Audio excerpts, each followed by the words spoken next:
Michael Walls as he comes off of turn 4. Checkered flag from Vegas. Who next up the bet? Tit for tat. Soon as they forget, it's a wrap.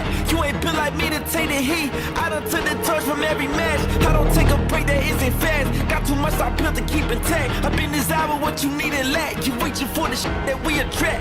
I ain't saving face, this is fake. I ain't saving space for debate. You can place the blame on the fate. For the games you can't recreate. I know the hate should make you a mistake. I'm showing them too much heart to overrate. I'm showing emotion only to overtake. Put me down, time to pick up the pace.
The coast of lovely Southern California sits an old relic of racing history, where the run to a championship settles into Fontana, California for the third step of the journey at the end. It's live, where the KBueno Racing Network welcomes you to the third race of the Season 3 KBRN Truck Series and our coverage live from the virtual Auto Club Speedway.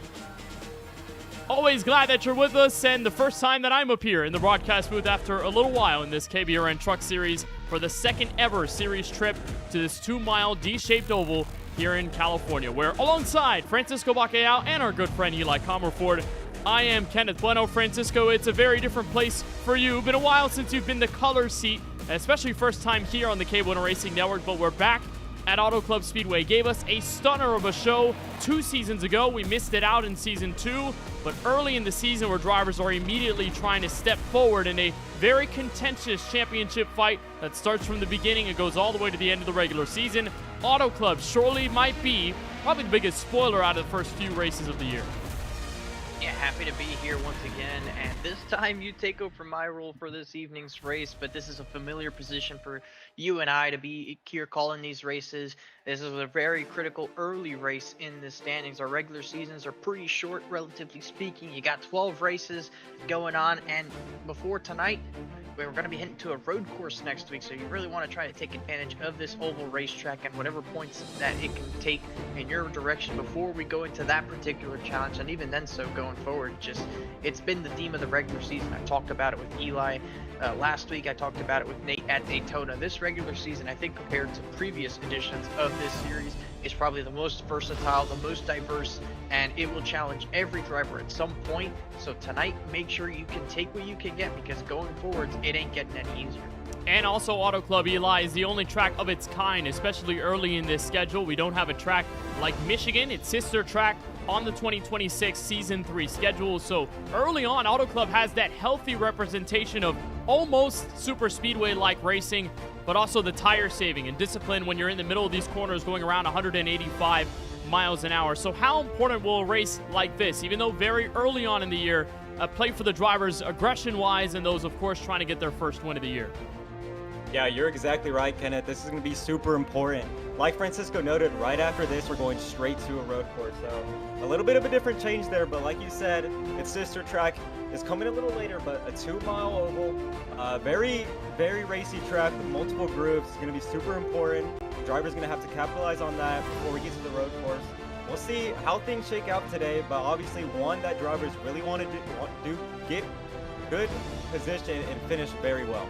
That road course, of course, is Charlotte Roval. That'll happen just one Monday from tonight. Only one of two road courses that we'll have on the schedule. We'll revisit Mosport, Canadian Tire Motorsports Park, later on in the chase when things actually matter and the points for consistency start to play in hands much more. Well, we had a wild race just last Monday at the virtual Las Vegas Motor Speedway. Third time we were at that 1.5-mile track over in Las Vegas, Nevada, and it started off with a hitch. Rather solid green flag run until Ryan Bogey goes around at the exit of turn 4. And Francisco, you and Eli saw this all happen. Plenty of 3-4 wide action, including this 5 wide on the front straightaway.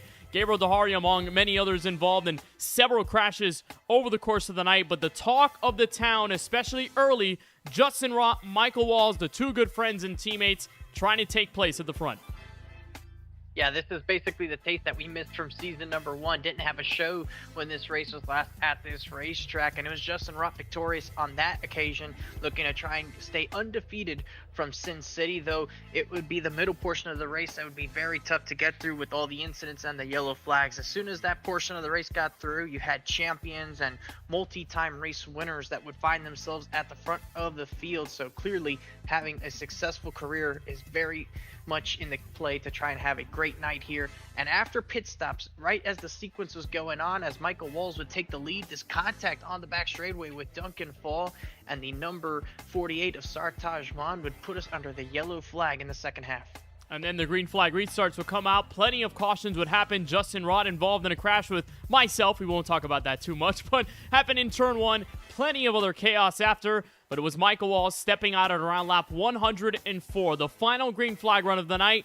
But he wouldn't be alone in this fight for the lead. Donald Stern with a great run in the final few laps. Tried to give him his best effort, but it was no match for the driver of the 7. Michael Walls coming off of turn number 4, his 8th career KBRN Truck Series victory, and just one shy of the all-time wins list to Stephen Maggio. Dominated last season. Michael Walls back on the top step of the podium, and who's a driver who's been a championship contender in all 2 KBRN Truck Series seasons, back in victory lane, taking it at Las Vegas. So with that win, that changes the point standings just a little bit. Of course, very early days, Eli, to start talking about who's going to make the chase for the KBRN Truck Series championship and the wild cards that'll be involved in that for the top 12, but still some changes across the board. Nicholas Baumann, the winner at Daytona, still with a hefty margin over Rivers Jones and Duncan Fall, who have taken over the top 3. But you see Michael Walls just barely sneaking into the top 10. He's 9th, and it's still very close amongst this group. Exactly, Kenneth. And I was talking to Nicholas Bowman yesterday, and he thought last week was going to be his best shot at a second win. Still a very strong showing from him, and he's able to keep that point standing. But still, this top 10 is full of heavy hitters. You got guys that still will probably be in the picture come that chase. You look at guys like Stephen Maggio in 5th. It's still a lot of races left on the schedule. He can definitely be a guy who will contend for wins. You see newcomers there like Hiola Hankins, new to the series, but still early on, putting on a good show, looking to make his way into the chase. Guys like Gabe Cazzola, Robbie Thorpe, Michael Walls, obviously, who got the win last week. Jamie Wright running up that top 10. A lot of heavy hitters, and honestly, a lot of guys that you can expect to stay around that top 10, top 12 come the chase. Most interesting thing about this top 10 is Kiloa Hankins, the only rookie out of everyone in the top 10. Everyone else have had at least one season under their belt of KBRN Truck Series competition. That obviously includes former series champion Stephen Maggio back in season number 2. He rides 5th in the standings after a wild Las Vegas Motor Speedway race, and plenty of events, even though we're only 2 weeks into the season, where it almost looked like there might be some doubt for the reigning champion from Cairo, New York, but the driver who currently lives in North Carolina, right above Kiloa Hankins, who actually goes to the University of North Carolina at Charlotte, a fellow 49er,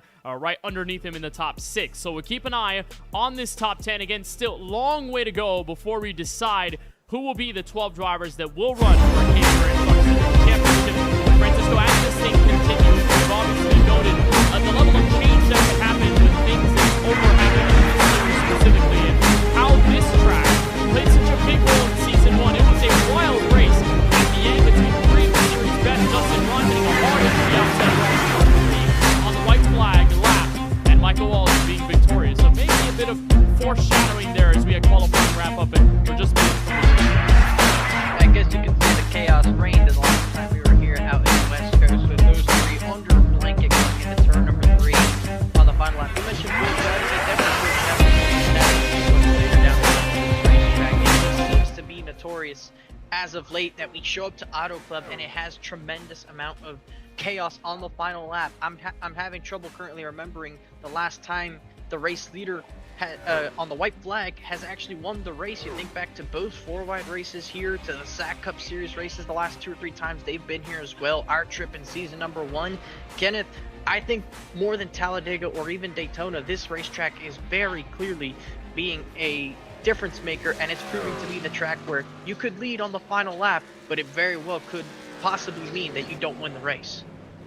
Obviously, the drivers getting in their final minutes of warm-up, but yes, it was definitely one of those insane races to talk about for the ages, and we may very well have a similar type of situation here in this race tonight. Now, the conditions will be very different. We ran under the lights in that Auto Club Speedway race in Season 1. We're under the daytime conditions at Auto Club, so much more of a hot track temperature. Drivers now a little bit more worried about the Goodyear Eagles that are underneath their cars, and somebody that's, again, trying to regain composure after a tough week at Las Vegas Motor Speedway. I take full blame for that. Justin Rott being involved in that crash in Season 1 and also being involved in a late race incident at Las Vegas just last Monday. Eli, I imagine as a driver that you go into a season, lots of high hopes, lots of ideas of expectations, what you can be, especially when you're somebody like Justin Rott, a series champion and obviously one of the best drivers in this series so far. But when you have a pair of rough weeks or you have a rough week like last Monday, how do you regain composure? How do you stay in the fight when things do look a little bit down? I think honestly reminding yourself that we're still early on in the season. Obviously, we talk about Justin, and we know he's a well-accoladed driver. He's like you said, a series champion and a guy you expect to be out in front week in and week out. And I think he's full aware of that. He may be a humble guy, but I'm sure he's got his head up, his hopes high, and here at a track like Auto Club, it can be difficult, like you mentioned. Different conditions here, going to be a little hotter.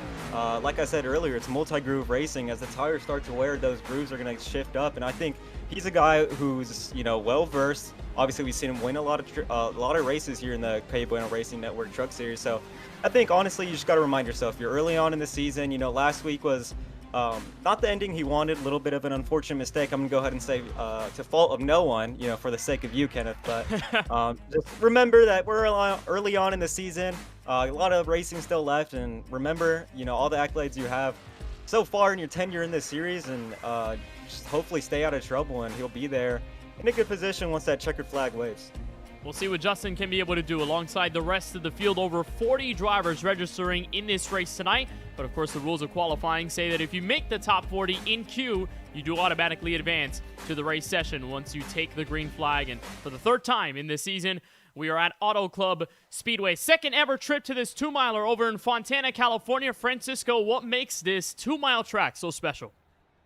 It has extremely old pavement. Ever since it opened, it never got touched once again. So that asphalt is as old as when it last was raced in 2023. This is a bit of an older scan than when we last raced it, but that doesn't make it any much more different. Tires here, like a cheese grater, much like the Atlanta, the Darlingtons, the Homestead Miami Speedways, and with these long sweeping corners that seem to go on forever, and it's just costing your race car any grip around the corner. With no matter how much downforce you have, you're just sliding, hoping that you can not burn it off as much as the next driver beside you, and just trying to see if you can keep momentum on the straightaways. At the end of the day, once you get through the corners, these straightaways are pretty long, and if you're side by side for position, or if there's any line of cars to your outside, which we'll more commonly see here tonight, it could very well cost you 3, 4, even 5 positions on a single straightaway.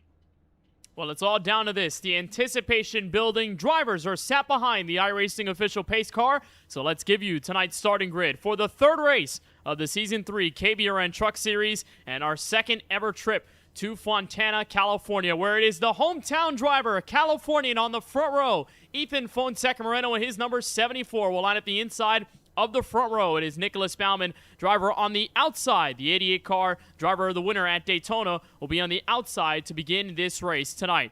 Justin Rott inside the top 3 is on the inside of row number 2. Driver who was on the white flag lap in the lead before crashing in Season 1. He's got Kyle Benson in the 38 to his outside in row number 2. Top 5 occupied by Colin Forrester and his number 15 truck, and AJ Green, fellow teammate and good friend on the outside. We know those two like to banter with each other very much. 2 teammates going to be on the inside and outside of row number 3. Fidel Fabian brings his number 62 Ford Mustang, or rather Ford F-150, inside the top 7. Mikey Neal, the number 8 machine, on the outside in 8th position. Before you find the last drivers in row number 5, Connor Brannon in the 24, and Trevor Haley to round out the top 10.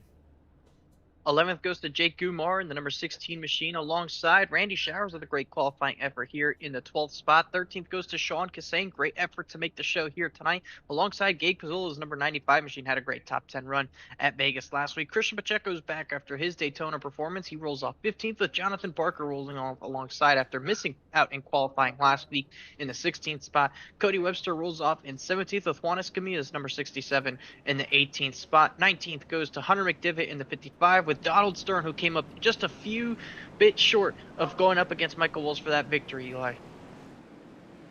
In 21st position, you have newcomer in the series, Sartaj Mon in the 48 machine. Right next to him in 22nd, Robbie Thorpe in the 96 truck, hoping to have another good day here today. Duncan Fall in the Moo Moo truck in 23rd. Gabriel Dahari right behind him in 24th. Carly Byer, a friend of the KBueno Racing Network, in the 25th position. Next to him, Jacob Locklear in the 84 truck. 27th goes to Nick Bingham, and 28th goes to Ryan Boogie, regular of the series. In 5th, we got Randy Showers in the 5 machine, had a good run last week. And then 30th, Randall Payne. 31st will go to Alex Urbino with 32nd. Behind him, Craig Lounsluger. Matthew Opliger in the 19 is 33rd. Jamie Wright behind him in 34th spot. Jaden Porter had a strong truck in the practice session, but qualifies 35th tonight with Connor Zola and Daniel Moore and Riley Hayes back to 38th. Anthony Foss, Ian Meneses seem to be the last drivers in. Timothy Tyler, some of those that are in, but of course DQing due to this 40 truck session that we have here tonight. Have to be the best 40 to qualify. And as the drivers come off of turn number 4, we'll go one more time before we start things here from the Virtual Auto Club Speedway. So Francisco, this seems to be the healthy mix of driving on the edge of control and then also driving in the middle of a super speedway pack. We've seen so much action over the course of the season with these trucks. They seem to draft really, really well with each other, as we learned last week at Las Vegas and at Daytona. What do you seem to expect from these first few laps as we're getting ready to go green? I think much like what we saw at Las Vegas, Kenneth, that we're going to see a lot of crazy 3-4 wide on the restarts in particular, with the draft settings, with the trucks and how they inherently are here. Even with the track temperature currently sitting at 103 degrees, that still is going to play a factor just a little bit later, maybe after about 5 or so laps. It's a pretty long lap around here, so once you get to about that point in the run, you'll start to see what tire wear does to a race truck, how it starts to slow down the pace, starts to affect the handling, and it'll really start to kick in after about 10-15 laps. Our window for fuel tonight expected to be somewhere in the 35 to 40 lap range, I believe, on the far side of that entire run. So you're going to be just hoping that you can get it into some kind of window to maybe stop this race if it's giving you the proper opportunity with our 100 laps in store. So it's Ethan Fonseca Moreno on the inside of the front row, his first pole of the season. Nicholas Baumann, of course, achieving victory for the first time in his KBRN Truck Series career at Daytona, and he also won the 4-wide finale here at this very racetrack several months ago in 2026. So perhaps there may be some more luck in store for the driver of the 88. His Dodge Ram is on the outside as the field comes across to turn 4 for the final time. Under pacing before we go green. Moreno and Baumann lead us to the green flag. We are racing from Auto Club Speedway in the KBRN Truck Series.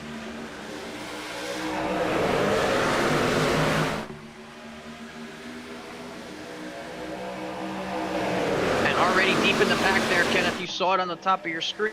There was some 4 wide as they're fanning out into turn number 1. This is exactly the kind of stuff we're going to be seeing all night. This track is wide enough for 4, 5, and occasionally 6 wide, and we're seeing that here on lap number 1. As for the top spot, Moreno goes almost below the white line, trying to defend from Justin Rott, who'll sit back in second going into turn 3, and Baumann makes the outside 3 wide move to try and get up to the top 2. Trying to get up there as Moreno leads him off. Turn number 4, 3 wide to the inside. Kyle Benson, Justin Rott, and Colin Force are grinding out for spots inside the top 2.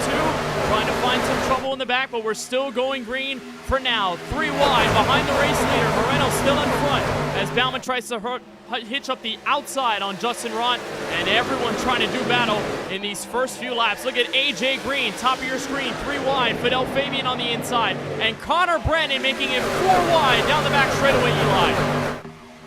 Oh my goodness, Kenneth, we are only 1.5 laps through this leading gap from insane racing. Moreno continues to lead, but back behind him, a bunch of 3 wide, 4 wide racing. Drivers pushing the issue, trying to get as much positions as they can as Moreno continues off the wall. I think the 88 of the Bowman might clip the wall a little bit. See, it looks like he's going to lose position, but Justin Ross right behind him, trying to get whatever he can. And Benson wins the fight. Bauman going to strike back as they come back to turn 1. As Moreno keeps the inside, just trying to hold off this fence. All these drivers trying to move up in track position, and none of them able to escape each other. Still 2 wide in the back. They have escaped the 3 and 4 wide madness over the first few laps. Bauman on the inside. And you'll have the help from Justin Rod trying to push into turn 3. And again, this is the exact type of racing, Francisco, that we come to expect at Auto Club Speedway. The rough pavement bounces these trucks around. You have all of the different lines to use. And then, of course, when you go to these front and back straightaways, all you have to worry about is who can help you to push you down the straight into either turn 1 or turn 3. See the help from Fidel Fabian trying to track behind the 88 machine of Bauman. Fidel Fabian and AJ Green among those now 3 wide in the middle of this top 10. And that's sort of what we see naturally out of these trucks again, is that they are super drafty. They have a struggle to really get far apart unless you get deep into a run and a pit stop strategy. Just the inherent nature of the vehicle with its draft performance, with its ability to just go up to the truck beside of you and really having trouble pulling away. It's also a draggy race car. It's kind of like a slower next gen, if you will. And we see the next gens have a lot more dirtier than these trucks do. So that kind of builds in the ability to occasionally build up some gaps. But here tonight, we're not going to see quite to the same extent. So you definitely don't want to be right behind another truck. But you see, like AJ Green was doing there for a moment, that's exactly what I want to do. Just poke the nose out, even if it's just a fender on that truck, and you'll get a lot better of momentum, a lot better air, help your corner out. See right there, battling for second, Benson on the outside, and just behind them, Bauman on the outside of Neal.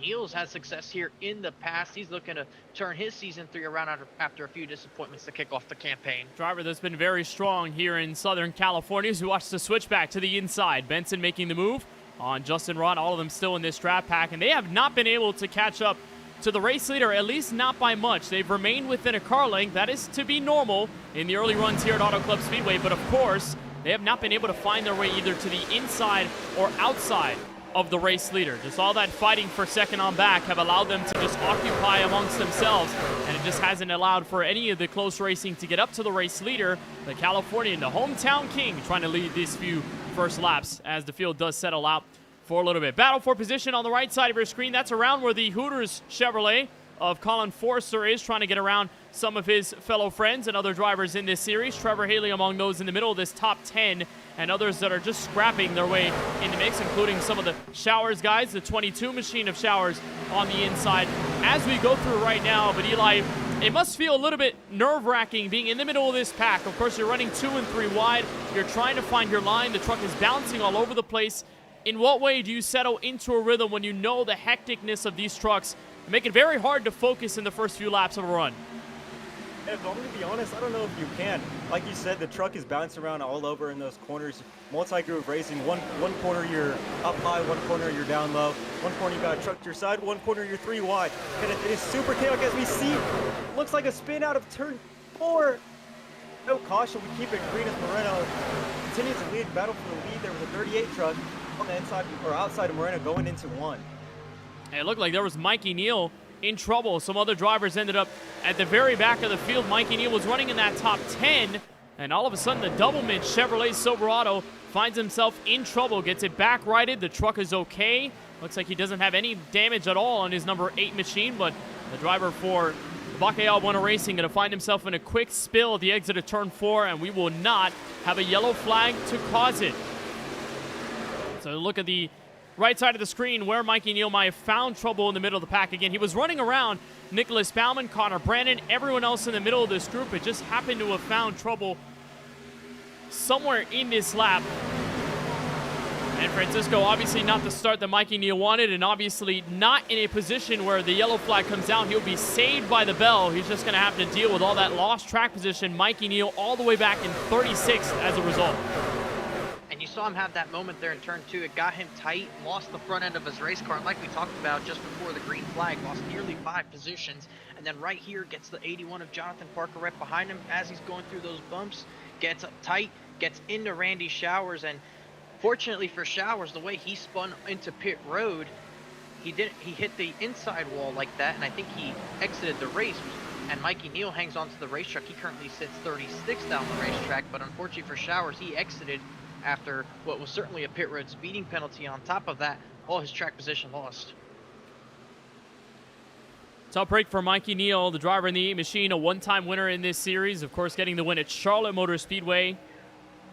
And someone who has not started this season in the exact way he wanted. Didn't also have the greatest start to the season in 2026 and in, of course, season number 2 of this series. Over the first 2 starts, so a top 10 at Daytona and then 39th at Las Vegas Motor Speedway. After his race went awry very early on in what was a chaotic several yellow race, many different types of drivers involved in incidents. Some of them came back, and of course Mikey Neal, one of those drivers that did not. At the end of the checker flag in the 134 laps. Still a bunch of great battling around the back end of this top 25. You're looking on with the 84 machine of Jacob Locklear, Connor Zola, Craig Zlauenslager, 55 of Hunter McDivitt on the inside. All of them still trying to figure out where they are going to be in the midst of this racetrack. And right in the thick of things is our good friend, Charlie Beyer, the driver of the 52, the Fairways Toyota Tundra TRD Pro. And Eli, a driver that really did put on a great run in the back end of the regular season. Last season, in season number 2, a driver that was nearly in a position to make the chase for the Cup and was just right around that bubble for the cut line. Someone who we expect, possibly Eli, to be in a position where he can reach around to the chase. Driver for Dirty South Racing alongside Keelan Belsha. Yeah, that Dirty South team is looking to put some trucks into that chase. Would be really huge for that team as we get closer to the end of the chase. We have team standings, but yeah, that 52 of Charlie Beyer, consistently keeping it clean. No DNF so far this season. Putting on a pretty decent showing. So I think if he continues to build these runs on together, maybe get a few surprise finishes, keep it clean, he can find himself near that chase bubble come season's end. Currently running in the middle of the top group. Drives sideways on the outside wall. That appeared to have been Randall Payne on the inside. Sean Kissane, the 33, the rookie on the outside, just got a piece of the outside save for barrier. And some of the other drivers weaving by in the middle of what is now the back end of the top 25. So while all this continues, battle for the lead is underway. 3 wide on the back straightaway off of turn 2. Justin Rott and Kyle Benson found their way through. Here comes Brandon. Help down the back straightaway.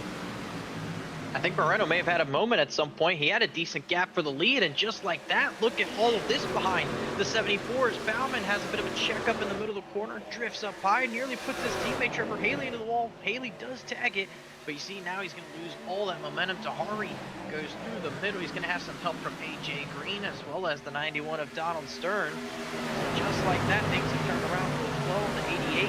And now a couple of new faces are showing up here. Connor Brandon's working his way up in the second. We've seen him have some good pace so far to start the season. And Gabriel Tahari, who we know he's fast at these ovals, Kenneth, but one thing's for sure, he is possibly the early favorite going into next week's Roval race. Yeah, he's going to be someone to watch for next Monday night, but he's got his hands full so far in this moment. Tahari strikes the inside, plants and pivots in turn 3 underneath one of his good friends in Justin Rott. They'll almost make contact at the exit of 4.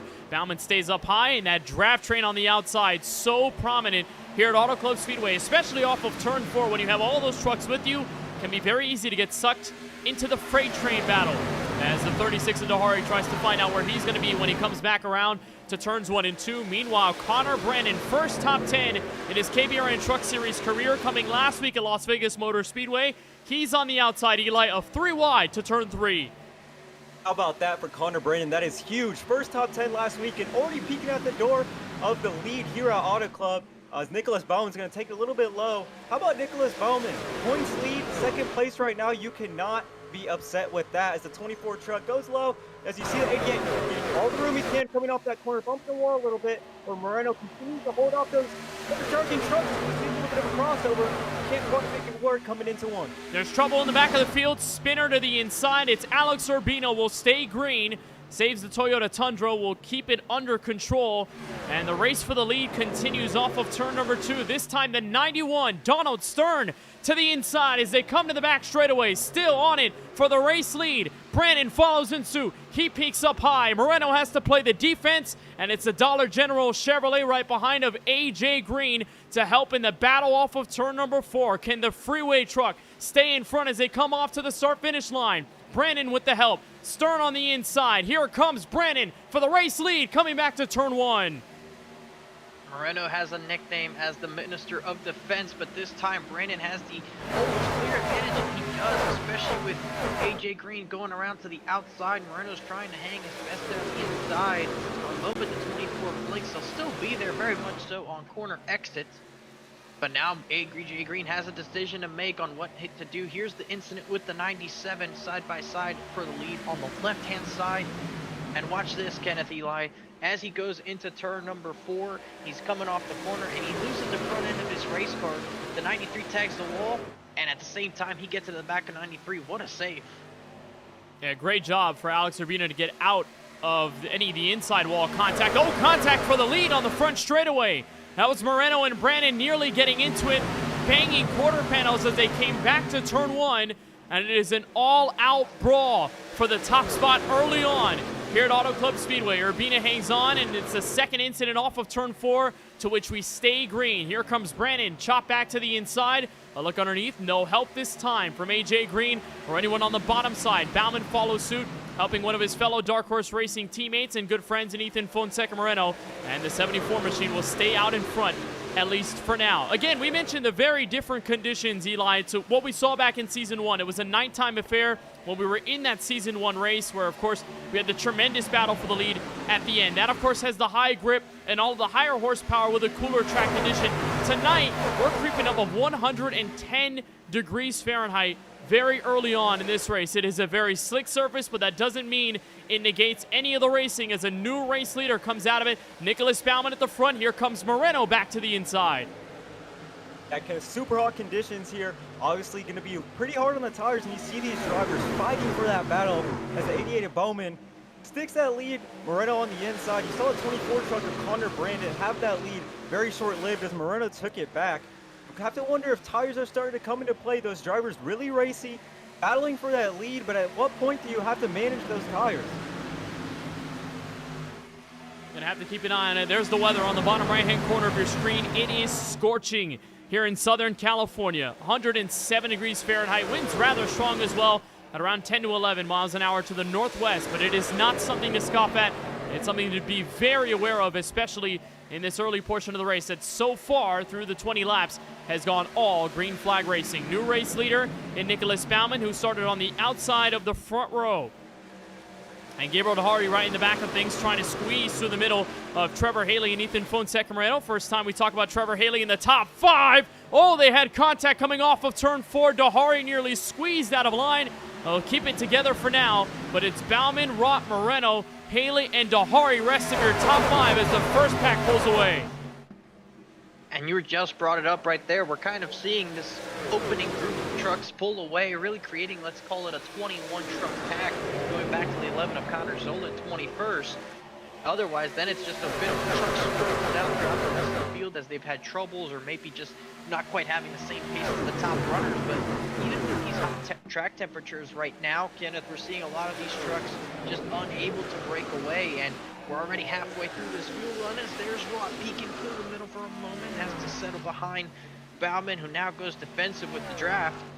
We might see over the next 15 or so laps if tires play a role as far as who can actually get to the front of this field, even with the draft scenario, and at the same time, who decides to bring it down pit road. We talked about the two-stop strategy probably being the likely way they go. That means a stop on lap 33 and perhaps a stop on lap 66 or 67, and that would be your two stops for the race. However, how far does someone decide to push it? The window is probably anywhere between 35 and 40 laps. There's a big moment there for Juan Escamilla off of turn 2, it appears.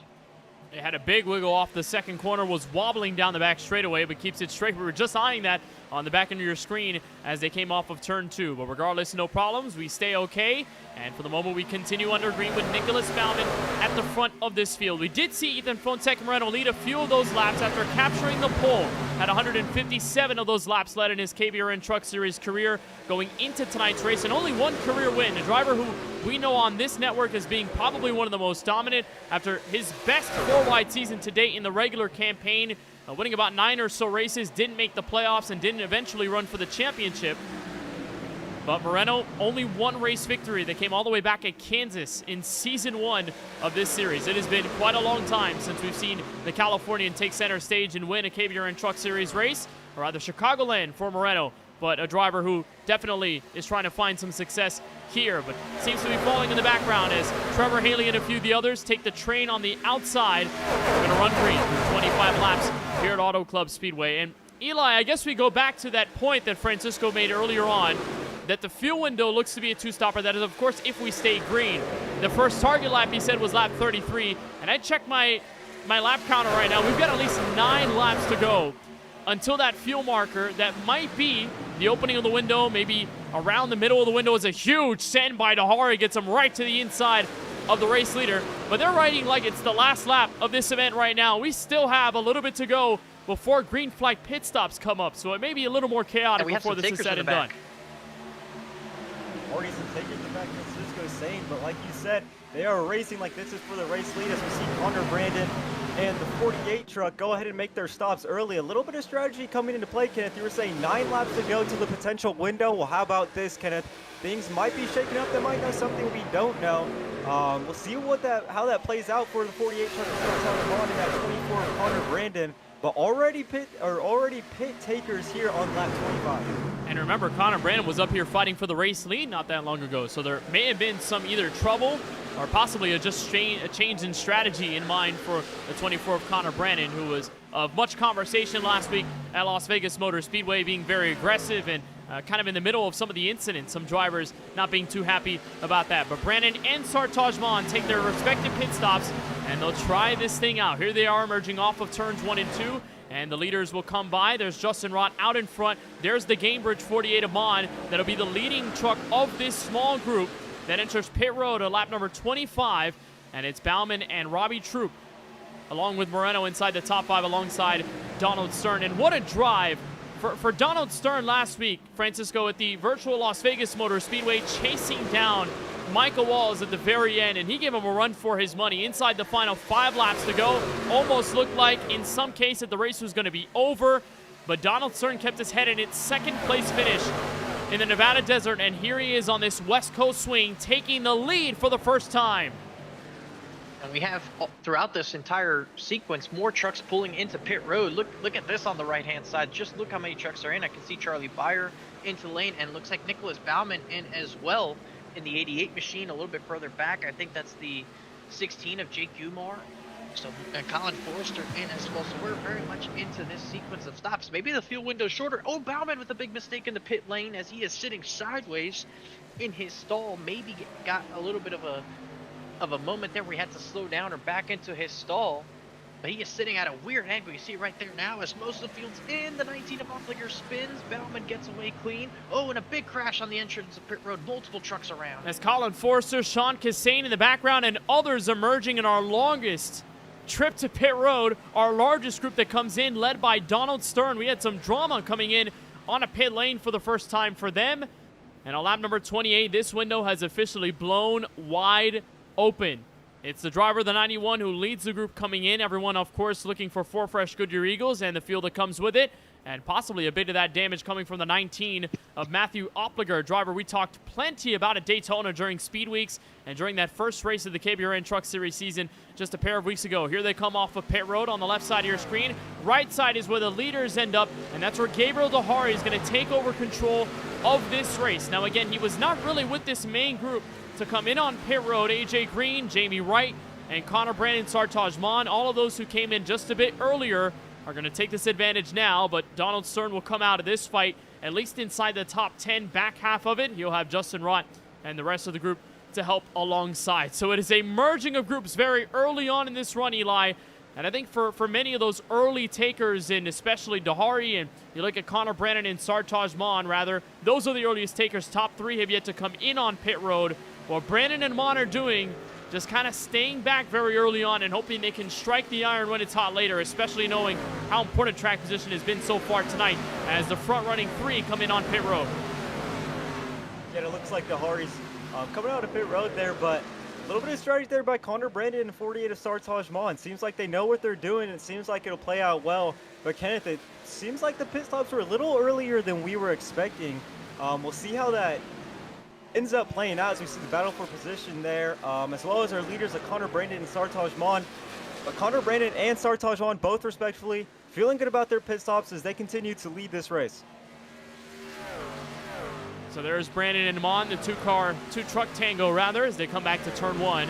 It's Jonathan Parker who ends up taking in third, driver who pitted around 4 laps ago, someone who was a part of this strategy that we didn't really talk about, the 81 machine, and that bright yellow, mellow yellow Chevrolet Silverado. He tucks right in front of the main group that just came down pit road later than everyone else. And they have conglomerated into a small group of just about 4 or so trucks coming back to turn 3. Not that many trucks are in the large group, and the pack that we saw develop in the first few laps of this green flag run, everybody else has sort of stabilized in their own single file train, and that also includes the driver from McHenry, Illinois, Charlie Byer in the middle of this top 10. Good early pit call for the driver of the 52, and the Fairways Toyota Tundra TRD Pro will be in the middle of this group as we continue on. So it's Brandon still in the race lead now. Mon, his fellow friend, right behind. Those are 2 drivers that have raced for a long time in the sim since the early days of the pandemic, and joined this KBRN Truck Series for the first time. The rookies, Francisco, starting to make noise, and possibly our largest rookie class that we've ever seen in series history. 2 of them already making that noise in the first 31. And teammates at that, so they're doing a good job of working together through these opening sets of races, showing speed and showing potential. So we'll see if that keeps up through the rest of this race. Still a long ways to go in this race. Multiple pit stops yet to left happen. I do see we have some noise in our YouTube chat from our very own Keelan Belsh, who's not out there on the racetrack. He was hoping to jump behind Lawson Jules rig and race his number 18 truck here tonight, but unfortunately Lawson didn't answer. So if you're watching this, Lawson, we had a Keelan Belsh messaging you, hoping to swing by for a moment. But he asked you, Eli, on Ask KBRN, what are the nerves like when you're strapping in for the show? The nerves when I'm strapping in for the show, I'm going to go ahead and assume he's talking about me rather than the drivers. I hope so. I mean, I guess I'll give answers for both.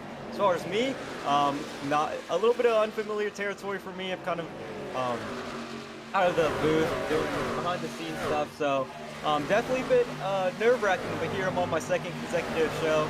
So the nerves definitely easing, but definitely with Kenneth and Francisco, you guys definitely make it easy for me. And as a driver, I'm sure, as we saw earlier, if there's nerves, it's going to be here with that 4-wide racing earlier. But yeah, as far as me, I'd like to say that the nerves are calming down a bit, but I appreciate the comment, Keelan, and I hope I'll put on too bad of a show for you. Well, Eli, I mean, is he somebody that, for those who are watching on the KBueno Racing Network, has been good friends with us for a very, very long time, but hasn't been in the booth all that much. He was around in our KBRN booths many years ago in our very early years of the KBueno Racing Network. Has been around for some of our best 4-wide shows through Darlington and our throwback races. So Eli has not had that much experience overall in the booth, but we always have a good time whenever he is here. So Eli, I'm glad that you're a part of our coverage. It's been a little while, but I think we got to get you in the booth a lot more often. And you're seeing one of your good friends actually running well inside this top 10. Just lost the spot in the 10th spot. Fidel Fabian that just got by. Charlie Byer is on this. A much earlier strategy call than a bulk of this field that came in on the overcut through these first 34 laps. I mean, is it kind of surreal seeing your friend out there on the racetrack? Is it a little bit nerve-wracking seeing him out there and just hoping that he runs well as him and Christian Pacheco go at it for 11th?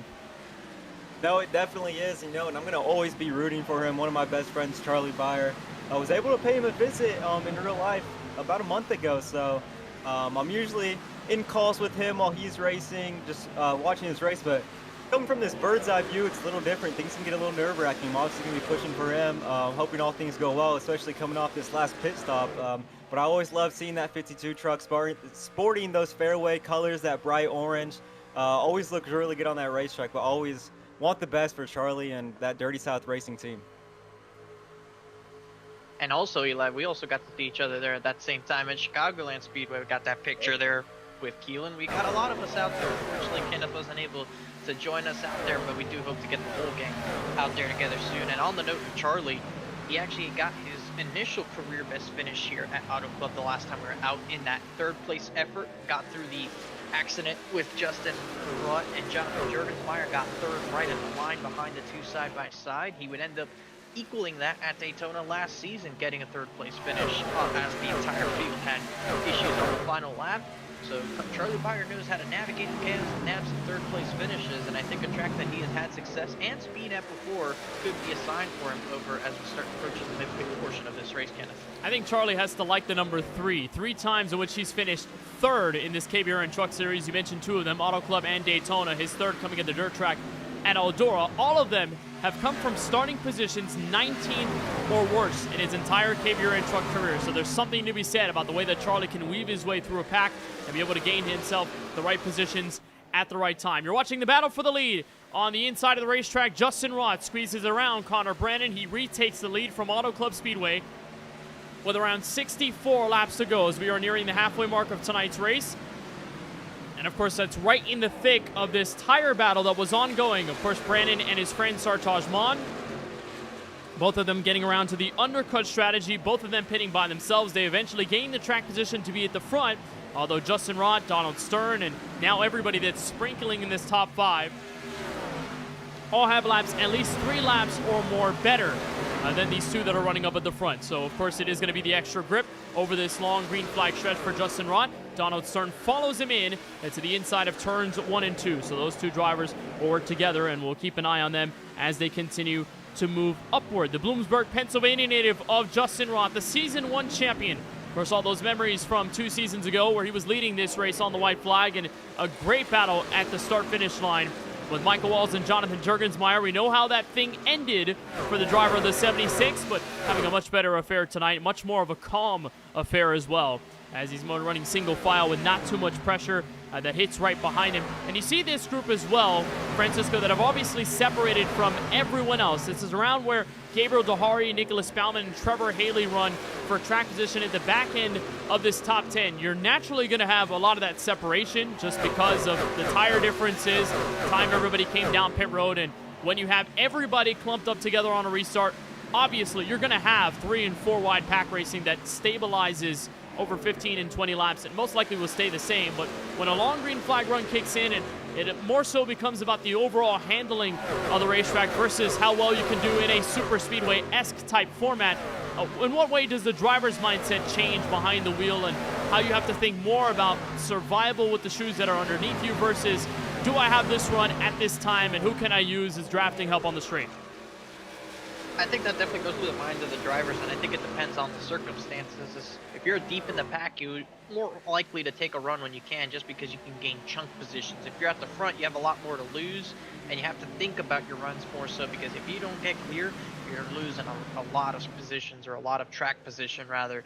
So you're trying to be a little bit more careful when you're up there. But when you're like this, how they currently are with different tires and a little bit more of a single file, steadier draft rather than the outright chaos of 3-4 and occasional 5 wide that we see at these tracks, it becomes a little bit more predictable, and you start to have a better feel. And this is when the race can really get into a run proper, as you're riding on board here with new leap-bound second-place driver Donald Stern. And I'll tell you this, he ran a few races last season with us, Kenneth, and he didn't exactly show up the way he has here in season number 3, but he has clearly shown up, and he wants to deliver here more than anywhere else. I can tell you that for a fact. You used to know Donald from back in the NASCAR 15 days, much like Michael Walls, have had some competition and some races against Donald. This is his home racetrack. He was here when Kyle Busch took the last victory in the Cup Series race, and when John Hunter Nemechek took the last ever NASCAR sanctioned win in 2023. He very much would like to take a proper home victory, as he grew up very near this racetrack. And Stern only making 1 career KBRN Truck Series start this year. He did not make the Daytona race to begin 2026, or at least to begin this KBRN Truck Series campaign. So he's already playing on the back foot. A lot of drivers like Justin Rott and Moreno and some of the others around him already have that extra start at the World Center of Racing to have in their back pocket, the extra points. Donald Stern did not have that luxury. He did not make the main show in race number 1, so he had to pick all of that back up in race number 2 at Las Vegas. He did a phenomenal job to run right up against one of the all-time best drivers in this series in Michael Walls, put him up to the challenge, and although he didn't end up getting the victory, the driver for Jonathan Parker in trouble. Looks like we're going to stay green for now, but the 81 truck found himself around coming into pit road, and he's off the racing surface. There he is, just getting righted back in the middle of the pit lane, but the 81 truck finds trouble, and with 58 to go, another driver with a big scare, but the race does not get affected as a result. Eli, this could have been very dangerous for the 81. We'll get the replay up here and watch this. The 62 of Fabian has a moment, slides up, gets into the 81, and look how close he comes to the pit wall. Yeah, definitely scary situation there as the 81 goes ahead and hits that pit wall. A little bit of bumper kissing there to that inside wall there. Not what you want to see. Luckily, not too bad of a situation there. You know, things could have been worse when you're pack racing like that, coming out of a corner. You can spin into another truck. Wow. Cause some chaos and some guys days early. But look at that from the 81 truck coming out on pit road. Not what you want to see, but definitely could be worse, Kenneth. Definitely a scary situation.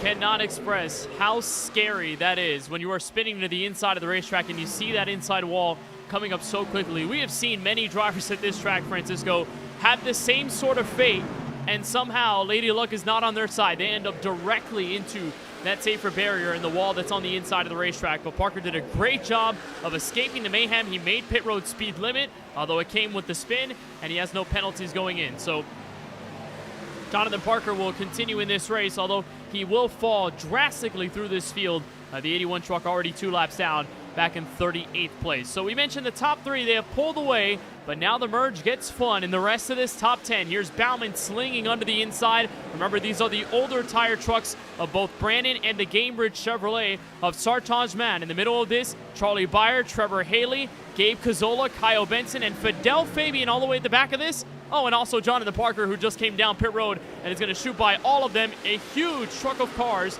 or pack of trucks rather, off turn 4. Oh, and look at the 97 truck get in the middle. Brandon and Bauman nearly make contact as a result. Now it's going to stack up this pack a little bit as Haley gets contact with Sartaj Simpson spinning on the front straightaway to bring out the first caution.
Yeah, that really sucks for that 48 truck. Made that early call to go ahead and come out a little bit early, and it seems like it was going well for that 48 truck of Sartaj Mon. Definitely on a different strategy, but for that 48 truck, that just kind of burns. Another newcomer in this series, in this huge rookie class, here in Season 3.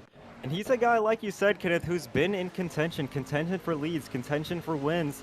And to have another day end like this, well, potentially end like this, we'll see if we can fix that truck up. It's just not ideal, and definitely has to sting as we go on board with MC. Tap Connor Brandon there. Looks like he gets a little bit of a tap there, goes up the racetrack, and then from there sends him spinning into that. And from there, just a little bit of trouble. But as we see takers here on pit road, 76 of Rott, 91 of, excuse me, sorry, 91 truck and the 74 of Moreno going in. A little bit of pit strategy. So the field comes in on pit road as a group. Wholesale service for the first time tonight after Mon spin. Luckily, he'll be able to repair his Chevrolet Silverado. Got a piece of the damage on the front nose and the rear quarter deck lid of the 48 truck, but we'll stay continuously watching the field as they come in. Of course, 2 or 4 tires. Everyone just came in on pit road not that long ago through our stretch of green flag stops. How does it change under yellow? Donald Stern going to be the first driver out, and he's going to be the first driver to lead us back to the green. 14.2 for for the driver of the 91. And Justin Roth, the race leader, coming in, drops 4. And all the way in the top 5 as Charlie Beyer wraps up the top 6. And it's Pacheco and Fabian that bring in the top 10. But what a great stop for Donald Stern, going to lead us back to the green. There had to have been a mistake there by Justin Rutt. I think entering his stall, he had a 13.4 second stop. So really puzzling here for the 76, who, like you mentioned, entered as the race leader, but will not exit as the race leader. And I think I saw exactly what it was, Kenneth. I think he overshot his pit stall. So we'll try to get the replay up here on the right side before our choose here for the restart. 76 going into his stall, and watch this. It's very minor, but he's going to overshoot it. Has to back up for a second, and that'll do it. And it's more than enough to give in just a few tenths of a second. And in a sim like this, where everyone, again, has similar-ish pit stops, there is kind of a randomized generator of how the pit stops get performed by the virtual pit crew. But, of course, it's to make everybody as close as possible. If you make a mistake like that, it costs you a ton of crucial time. Here's our choose cone under yellow Eli, and going to be very important here for this green flag restart. First time we're under the choose cone. Yeah, and I apologize for slipping you there, but yes, first time seeing that choose cone here at Auto Club. We'll see how Race Control takes a look at it. It's a little bit of a difficult choose cone here, obviously, making with what we have here at Auto Club. As we see the 91 of Donald Stern, I want to apologize earlier. Their name slipped my head there, Kenneth. A little bit of a mishap there, but that 91 truck obviously coming off a great battle last week. Was in contention for the lead, doing everything he could, but unfortunately was unable to get that lead. But as you see him back in the front row, these last 2 races here from the 91 truck looking very strong, Kenneth. Which is the outside for this green flag restart as Moreno boots to the inside. Connor Brannon and Nicholas Baumann will be the 2 drivers right behind them to help in row number 2. Got to give a shout out to our race control, Alex Schumacher, one-time winner in this KBRN Truck Series over at Rockingham back in season number 1 of this series. Does a great job of trying to keep the drivers accountable, especially on this choose cone. Very difficult when you have all those seams across the front straightaway and an apron that isn't necessarily that wide. So the race control decided over the course of the week wanted to have that choose cone be split right in the middle seam of what is all those seams across the left and right sides of the racetrack. And so the driver's doing a great job, especially at the front, to make sure their lines are clear. Donald Stern hoping that the help from Baumann and his support from the outside will be more than enough to clear the field coming into turns 1 and 2 on our first green flag restart of the night. Halfway home from Southern California. Stern with the lead. Baumann to push as the field chases to turn 1.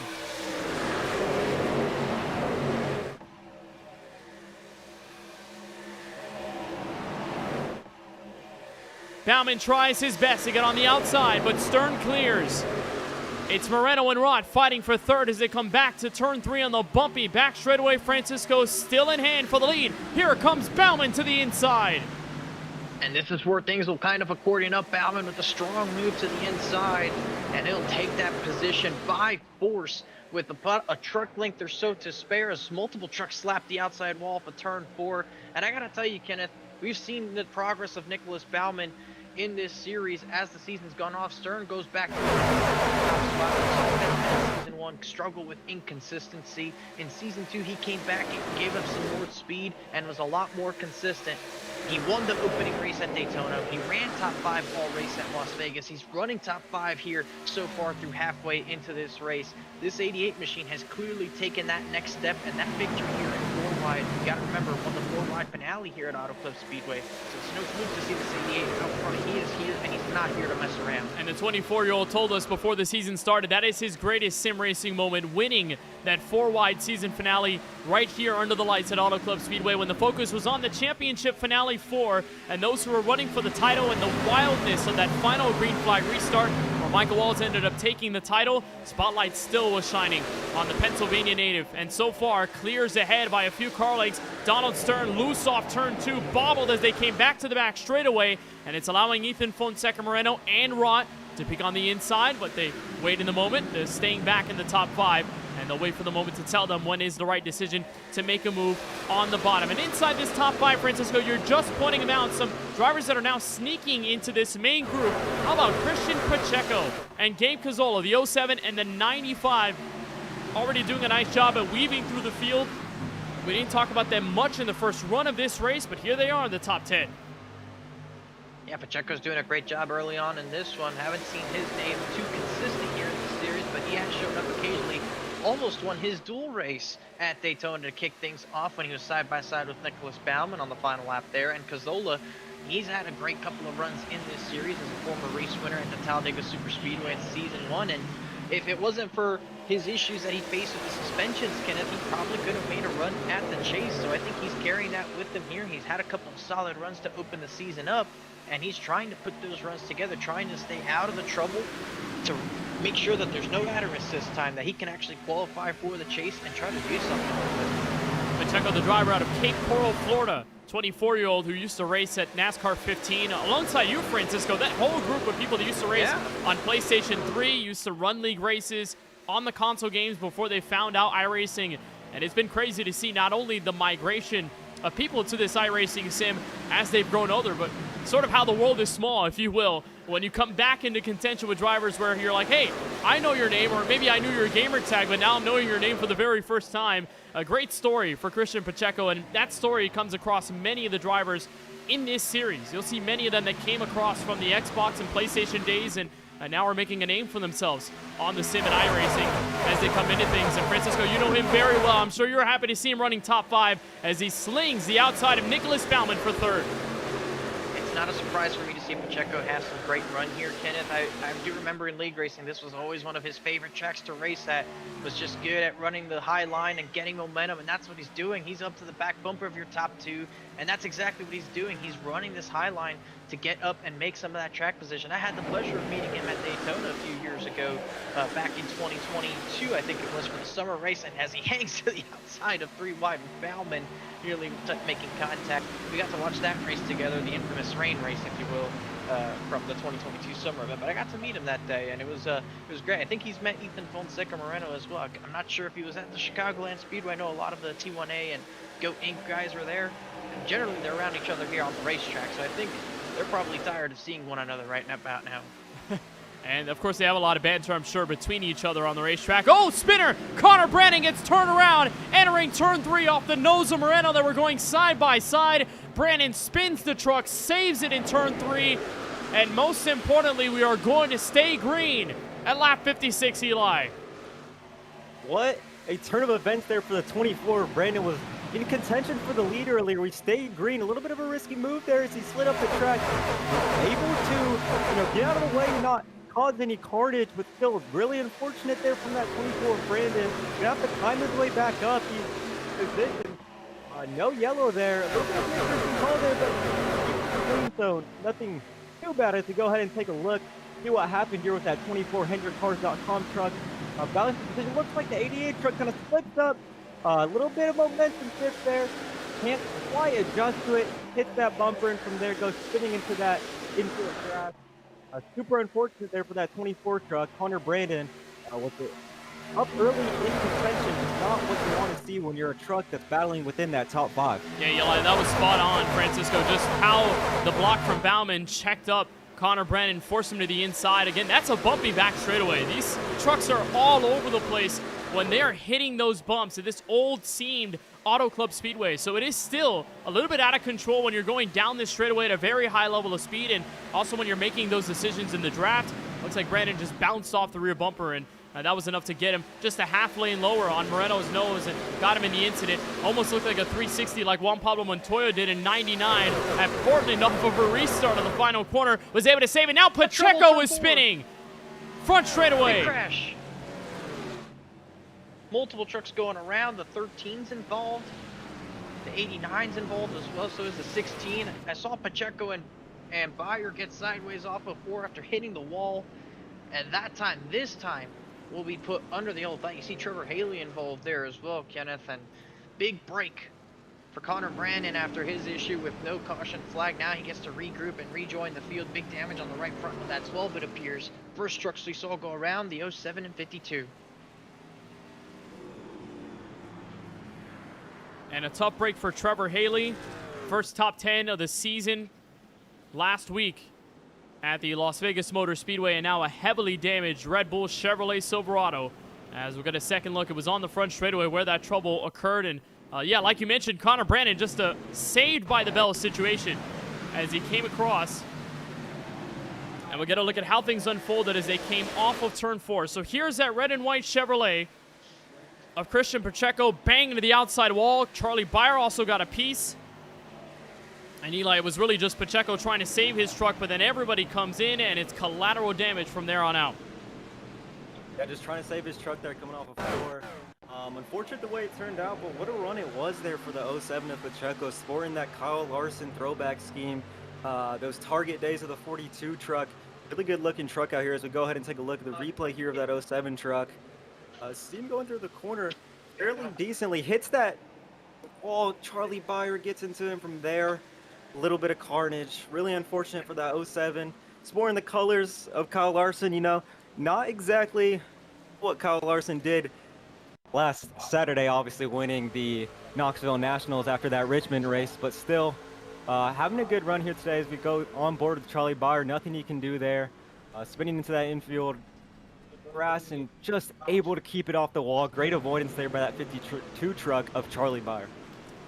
Charlie, for a long time, drove the Thrustmaster T180 wheel that he had for many years from the pandemic, and recently got a Logitech wheel, a Logitech G wheel, so definitely feeling the forces much more there, Francisco, as he was bouncing through the grass. A great job to save it off the inside wall as the field comes off of pit road this time by Justin Roth, the winner, off of pit lane with a 14.3 second stop. But we see a lot of drivers that get into those incidents. Happens a lot here at Auto Club. You can almost count the same at Michigan International Speedway, but it's really one of those situations where you're in the middle of the pack. You've got the dirty air of trucks right in front of you.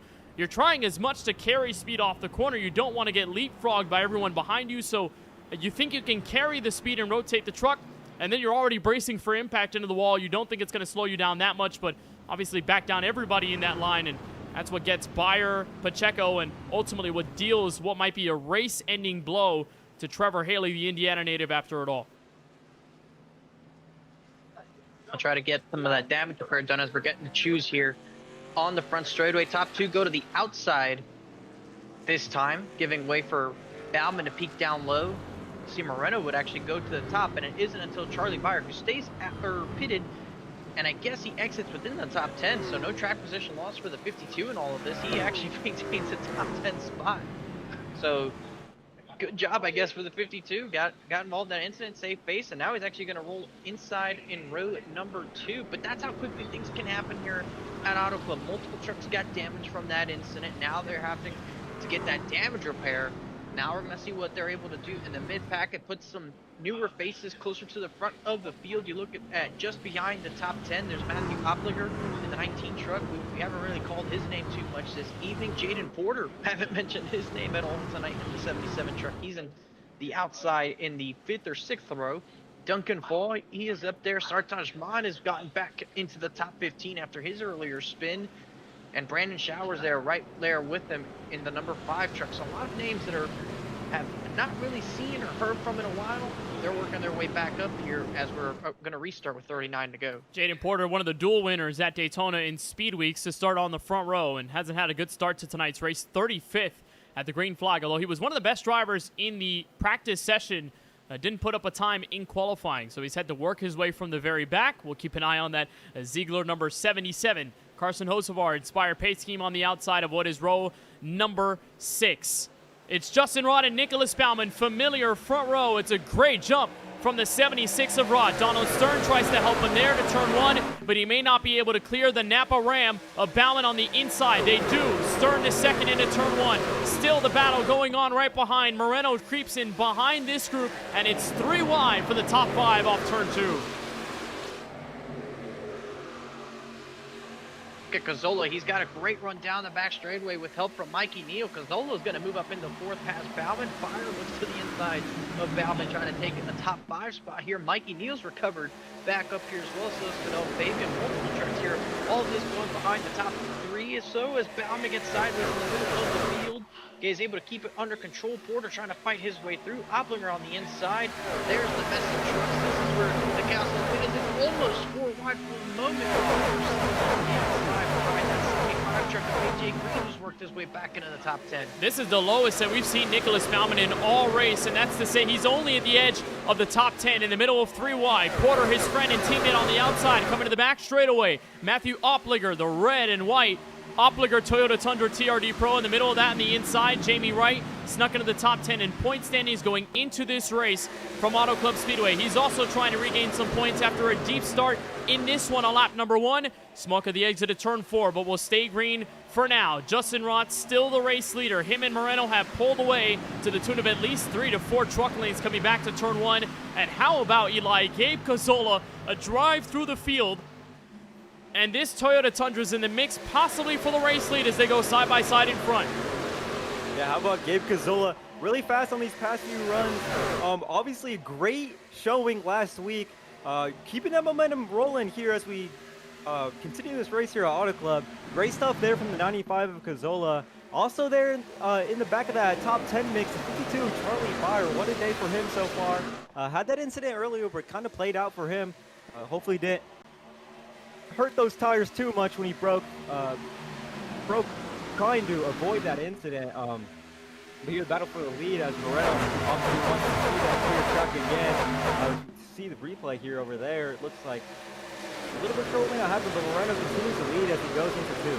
That's the current racing for 13th on back. They were touring down the front straightaway. Francisco had a good look at that. Sartaj Mon on the inside of the 88 Dodge Ram, and everyone behind them just trying to figure out where they're going to be. Drivers like Duncan Fall, Brandon Showers, Juan Escamilla. Duncan came into tonight's race top 3 in the point standing, so we have to watch for him as Gabe Cazzola makes a swing from the outside. 3 wide for the lead, and it's a new leader at Auto Club Speedway. Gabe Cazzola to the point. What a move by Cazzola. Got to the outside of the leaders as they were racing each other hard. Gets hit from the Kyle Busch car as a Kyle Busch fan. And Mikey Neal pushes the 95 out there, hoping to get second as Moreno with a big win on the inside. He'll lose multiple spots here down the back straightaway. Stuck on that inside. He almost out to the top 10 as Mikey Neal's worked his way up to second, almost clear for the position from Justin Rott and Charlie Fire to the top 5. Doesn't look like Mikey Neal got involved in a spin at all off of turn number 4. Early in this one, Fabian is sideways. He saves it. We're 5 wide coming off of turn 4. They're still going at it. Fabian remains on the inside. It is a hornet's nest in the middle of this top 10, Eli. 5 wide there battling for position as they're still 4 wide, 5 wide. Oh my goodness, what a race we have going on here. That 07 truck was in that incident earlier, climbing for position here, but it's not going to come easy, Kenneth. It's going to come with all these trucks around you battling, going up, going down. You got to block. You got to get this position. Kenneth, it's going to be challenging for them, but 07 truck able to keep it clean in that hornet's nest, like you said. Going up there on that 67 truck, going up high, trying to make that position. You see the 24 of Condor Brandon dipping low with that 61 truck of Duncan Fall right there on his quarter pedal. 3 wide into the corner. Looks like they hit the wall coming to the front stretch.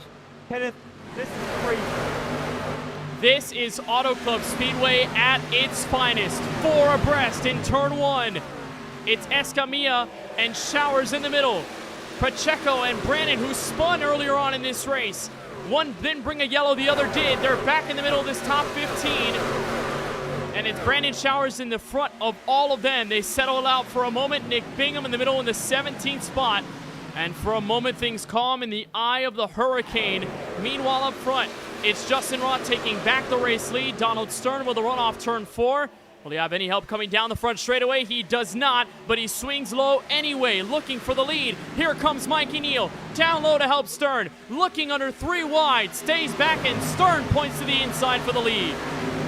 Oh, it looked like Rott and Cazzola made contact to put Cazzola in the outside wall in an effort to try and keep the top spot. Cazzola falls to 4th as Neal gets right behind Justin Rott, almost getting him sideways. At the same time, the 91 tries to go for the lead. As all of this is kind of settled down, let's see if we can get a replay here, Kenneth, and see how this whole mess kind of kicked off to begin with. We saw the 62 sideways first, stack up in front of the field. Here's a look at it. Bauman goes to the inside, diving with the corner. Porter moves for the move on green. Right there, contact with Bauman and Fabian. What a save by the 62 as Moreno also has a moment. They stack up 5 wide. How was this not a crash? I don't think I can answer you, Francisco. Just a heap of trucks in the middle of it all. Fabian saves the truck. And then they emerge out of that 4 wide for at least a lap and a half or 2. Doesn't look real at Auto Club Speedway, but you're looking at it with the naked eye, folks. It is real. There's Jaden Porter making it 3 wide to the inside. First time he's in the top 10.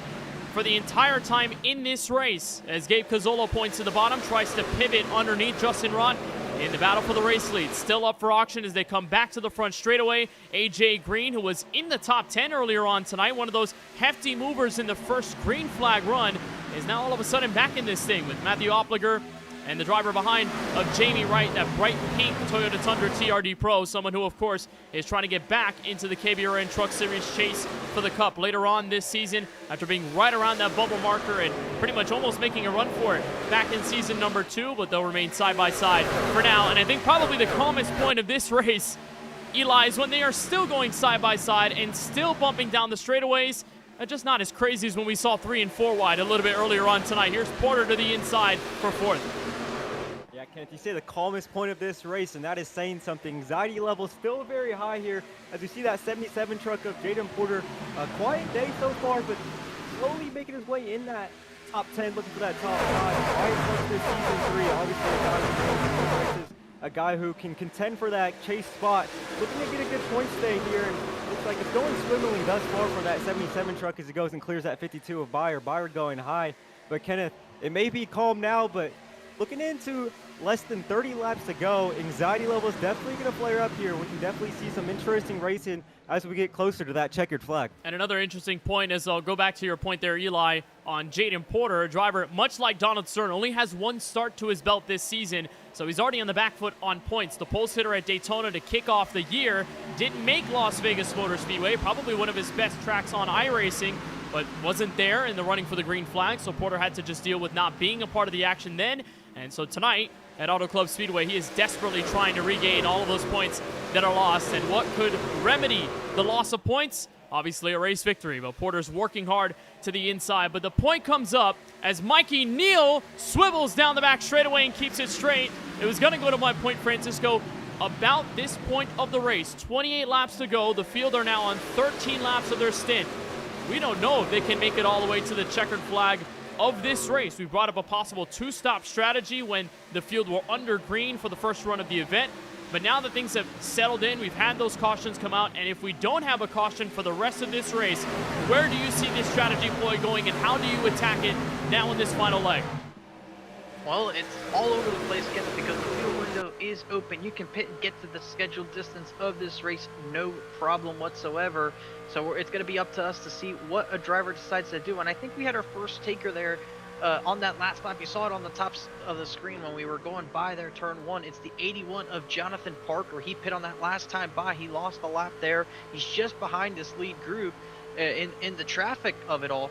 But he's the first one that decided to bring it down pit road. He's going to take advantage of those fresh tires now. We saw stopping later was a big help for those drivers, but also you don't get as long of a run this time depending when you pit. We saw them go basically fuel run to fuel run just about. They were on the verge of pitting again by the time that first caution of the night waved. So if I had to take my guess here, Kenneth, if someone decides to pit around the 20 lap to go, Marcus, Porter and Moreno nearly make contact 4 wide off of turn 2.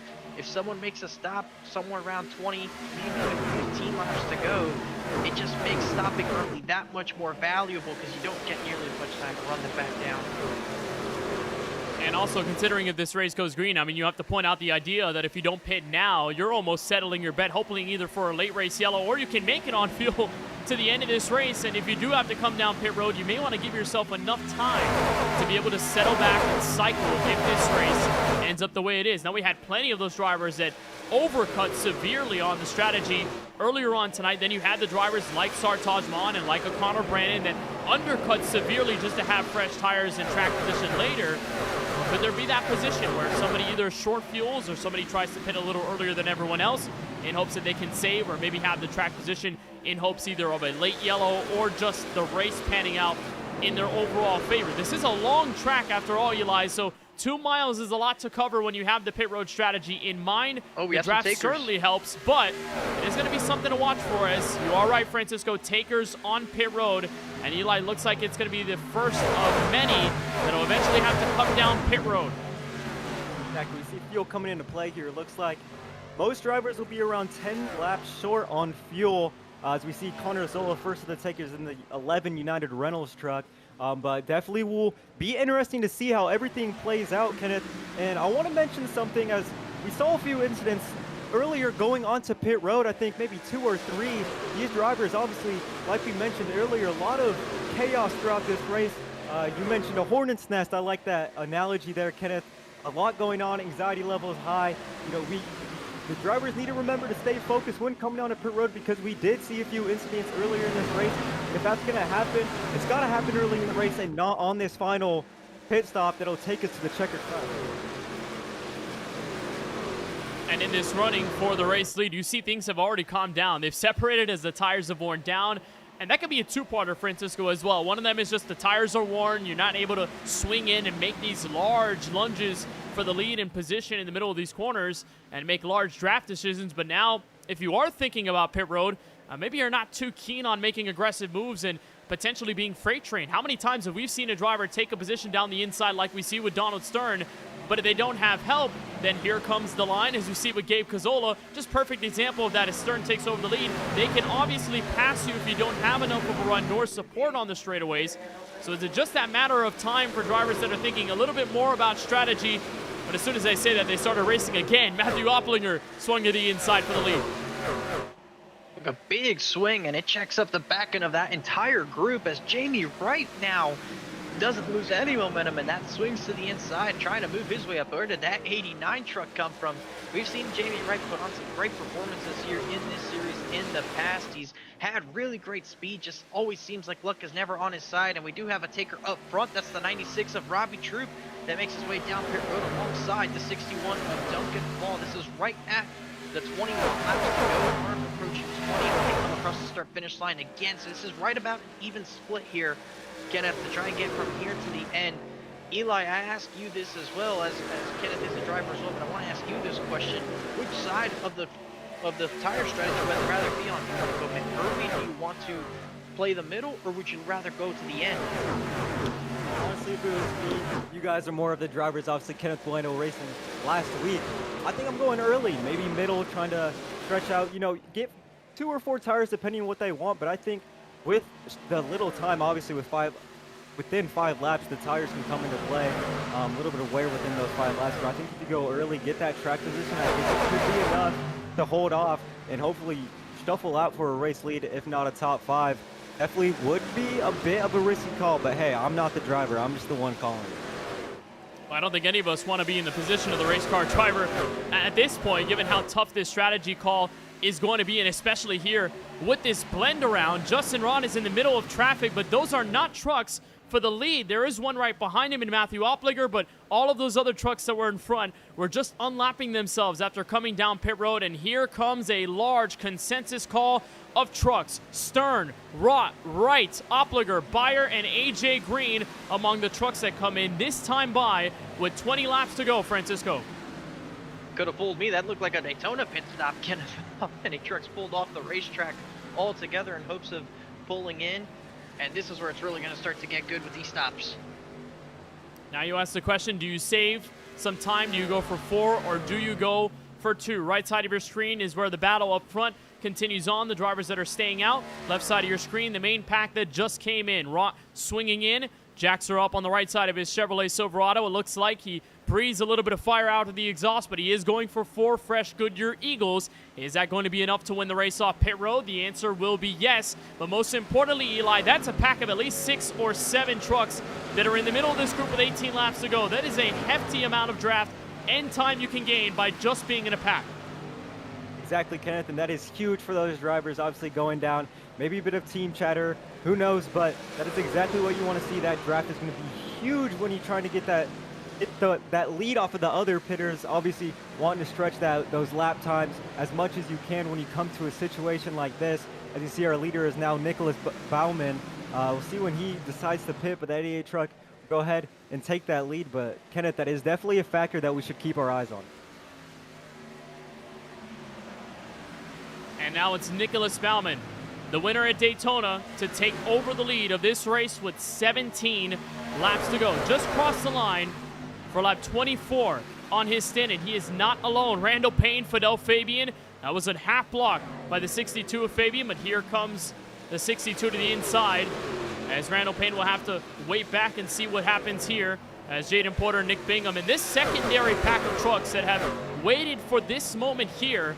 Question is, how long do they stay out before eventually they also have to come in on pit road? Now, our last yellow could have given the opportunity for other drivers to save some fuel, but that's relatively dynamic, right? You may not know the exact number that you are able to save on any given situation under the yellow flag. Looks like Nicholas Baumann tried to visit pit road and then got denied from the inside by Ryan Bogey.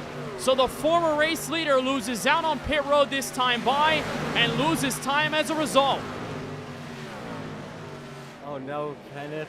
I'm sure you can ask any race car driver who races in a series that has pit road, cup drivers alike, iRacing drivers. This is one of the worst things that can happen to you. Obviously, a little bit about where you take your line, but as we see this replay, the 88 of Bowman, as he attempts to make that pit stop, goes down in another truck there. Oh no, might be a conversation after this race, Kenneth. Definitely not what you want to see for that 88 truck. Unbelievable for the Connellsville, Pennsylvania native, who was going to be fourth at the crossing of the start-finish line, but that was easily a consensus call to come down pit road at that marker with 16 laps to go, and Ryan Bogey just didn't see the call happening, didn't decide to give way on the inside, and Baumann continues to run fourth. He's going to stay this for as long as he can, and he's got his teammate right in front in Jaden Porter. So Fidel Fabian will get his first laps led of the night, coming to 14 laps to go. But again, we are watching the potential net race lead position battle. We saw Justin Rott and the entirety of the main pack come in on pit road. Justin Rott is the leader of that group out in 8th place with Sartaj Maan, Christian Pacheco, Donald Stern, Sean Kissane, and a bulk of other drivers in the middle of this top 15. Well, now, Francisco, you asked the question, is it a viable strategy to stay out as long as all these other trucks have done so far? It appears, as we see it on the racetrack, you go all the way back to Nicholas Baumann, 6 trucks that have waited this time inside the final 15. And Baumann clearly wanted to pit earlier, so he's going to make his way down the pit lane now and give up his track position as he's getting passed now by Jonathan Parker, who will move up to 4th. And he pitted a lot earlier than most of the field, about 10 laps earlier than most of the field did. He took 4 tires. A little bit further back, here's a look at Justin Rott, who I don't think took 4 tires. He had an 11.6-second stop, so very likely a 2-tire fall here on the 76 machine. Donald Stern behind him, though.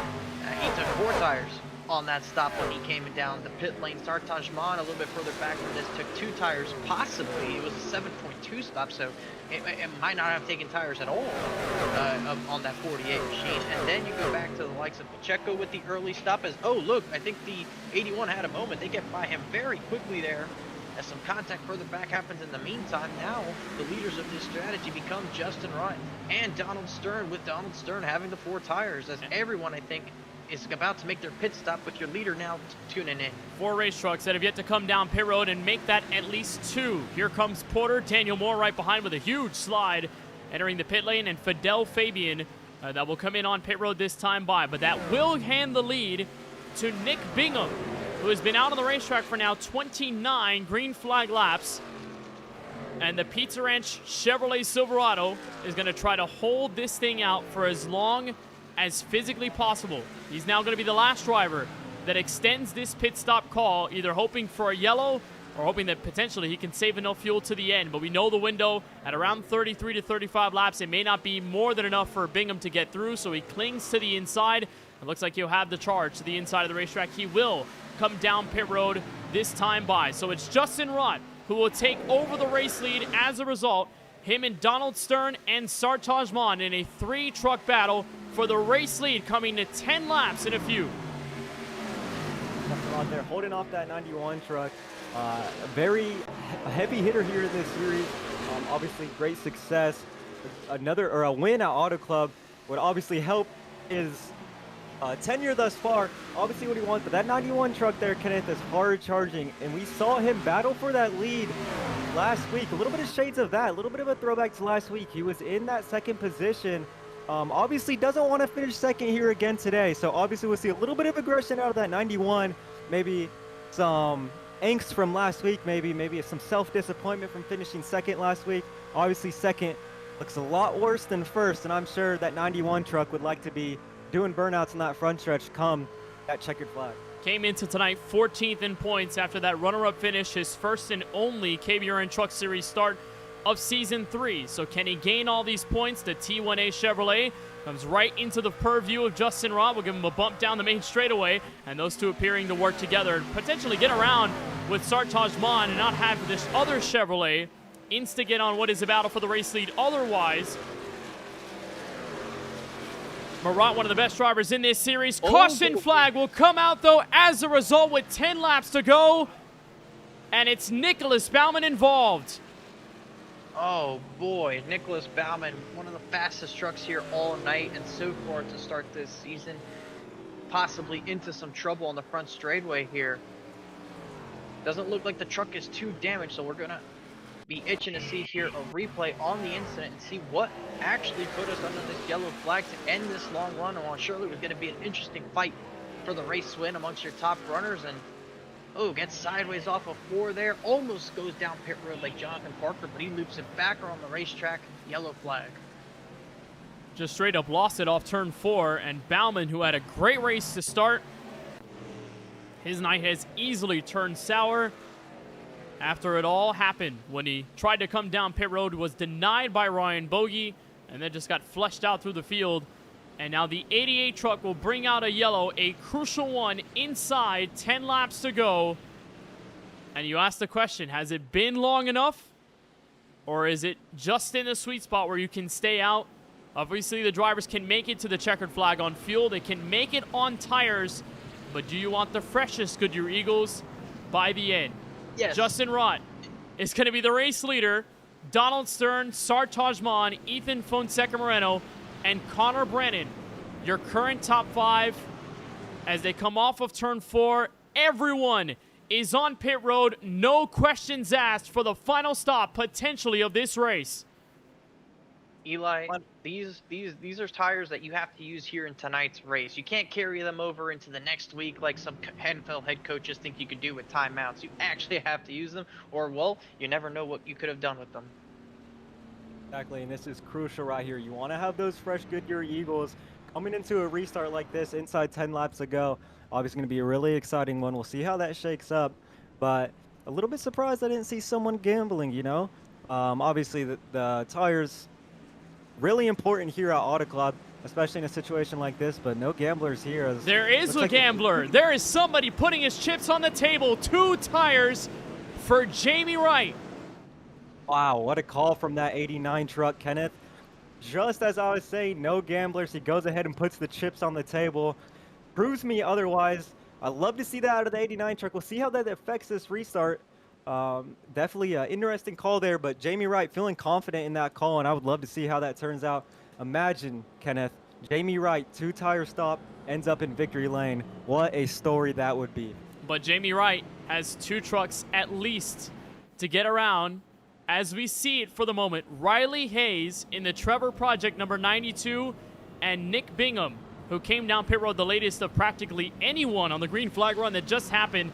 They will both stay out and hope that their call inside 7 laps to go is going to be more than enough. Looks like Riley Hayes is coming in for the most part, so it will be Nick Bingham all by himself. And here comes the choose cone, Francisco. This is going to be fun. Looks like outside for the race leader.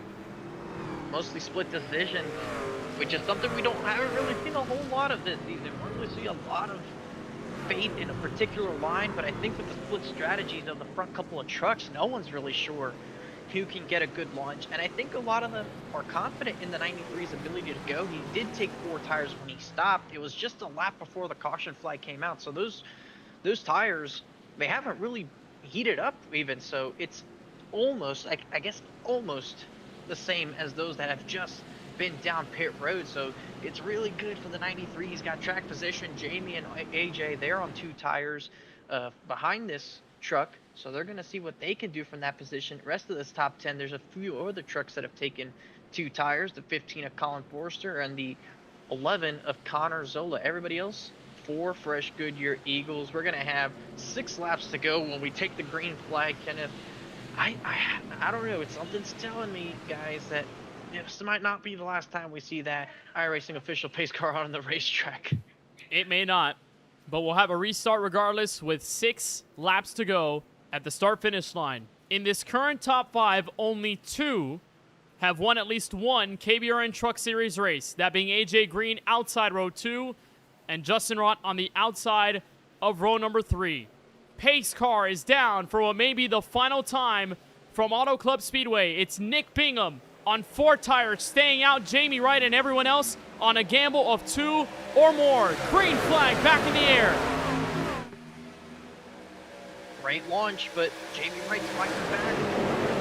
Second phase of the restart, he might get an advantage out front. Green getting sideways in front of the field. Look at the save by AJ Green as he gets swallowed up by the pack. They're 3 wide for second place. That's Mon in the middle. On the inside is Ethan Fonseca Moreno, is Justin Rutt and Donald Stern get through. AJ Green lost all those positions, but we remain green, approaching 5 to go. It's Jamie Wright fighting for the lead. Here comes Mon with the 4 tires. Sartos to the inside, switches in front, takes the lead. Jamie Rott with the crossover off of turn 4, and this will be a side-by-side battle coming back to turn 1. 3 abreast, 4 abreast. Here comes Wright. They're crashing behind. Yellow flag comes out. Connor Zola in the middle. And Jamie Wright was scored the leader at the time of the caution. Huge as they were 3 wide. Eli, unbelievable stuff. And now we'll most likely head into KBRN Truck Series overtime. Had me on the edge of my seat there, Kenneth. How about that 89 truck of Jamie Wright sticking that lead on that 2-tire call? But that 48 of Sartaj Mon, we talked about him earlier, had a little bit of incident, but was not unfamiliar to those top 3 positions. The 48 of Mon now in second place. We'll see how that choose cone files out. Come to that. We'll take a look at the replay here, see what caused that incident. So you watch that blue and white Toyota Tundra on the inside. That's Connor Zola in the 11th. He'll be in the middle, 3 wide. Sean Kissane and Jonathan Parker on the inside and outside. Oh, and that's where the trouble happens. AJ Green, who got flushed down off of turn 2 on the initial restart there, ends up right into the back of Zola, gets him sideways, and plenty of other trucks end up into the outside wall as a result. So there's a second look off of turn 4. Zola, the truck in the middle. Look at that bright yellow Dollar General truck that hits him right there, and then in turn creates the sequence.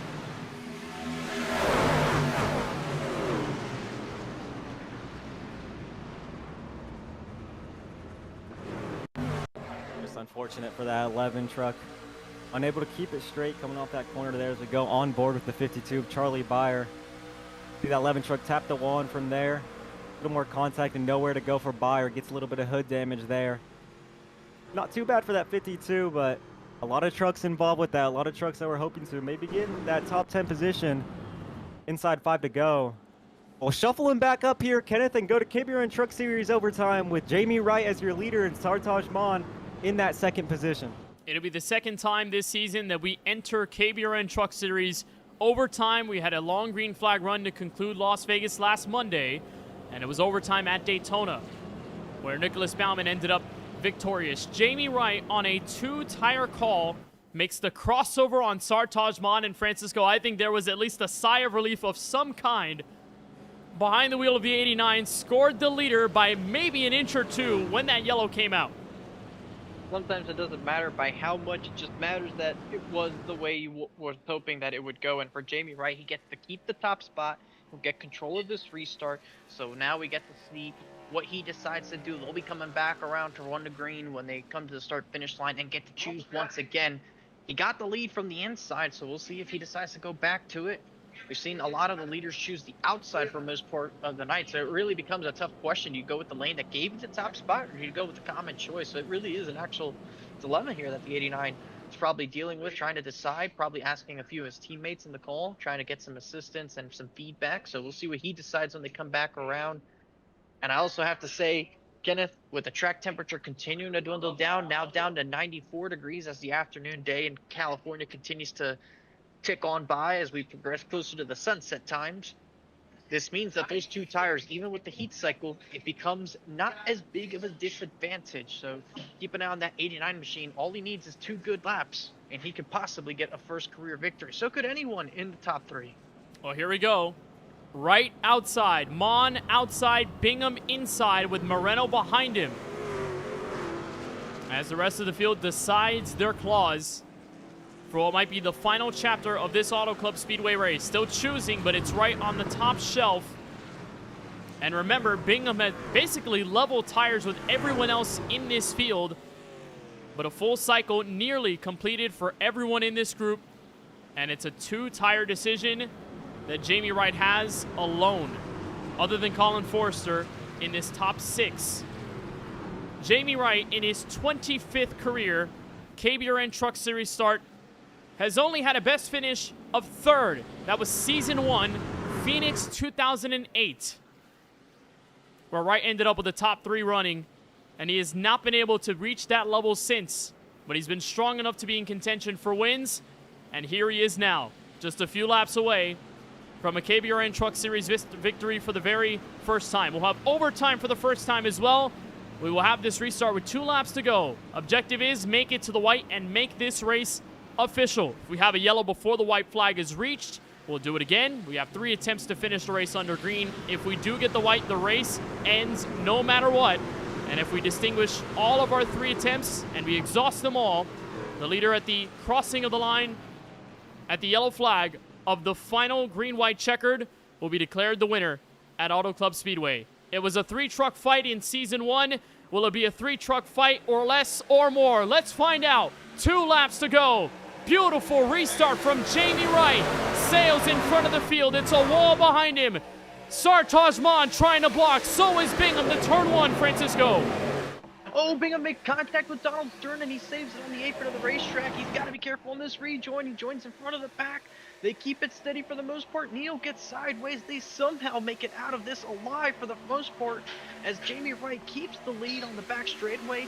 Can he hold off Sartaj Mon, who now tries to attack him from behind? Multiple trucks coming on these 4 tires. It is going to be a battle all the way to the finish line. If they can get side by side behind this 89, it'll be a dream come true, as the white flag waves, caution flag waves instead. We'll do it again. And Jamie Wright has to wait 1 more restart at least for this race to be official. 2nd attempt at KBRN Truck Series overtime upcoming, and it's Jaden Porter, the driver in trouble. Eli off of a huge scuffle of trucks off of turn 2 on the back straightaway. Not what you want to see for that 77 truck. Having a good run today thus far. Oh, looks like that 8 truck gets into him, sends him flying into that inside wall. Luckily, just getting a little bit of that bumper there. Not too much damage. Can get back on track and salvage what he can with these last few laps. But Kenneth, what a run that was. As we take a replay here on board here with the 77 of Porter. Looks like that 8 of Mikey Neal taps his door and boom. Nothing he can do there. Kenneth, not what you want to see for the 77. We'll go back to KBRN Truck Series overtime. Had a great restart there. A battle for 2 drivers trying to get that first win here. That 48 of Sartaj Mon, obviously a newcomer, really wanting that. Coming to that checkered flag, Kenneth. Looking like you have it all in your hands, and then boom, yellow. How does that feel as a driver, Kenneth?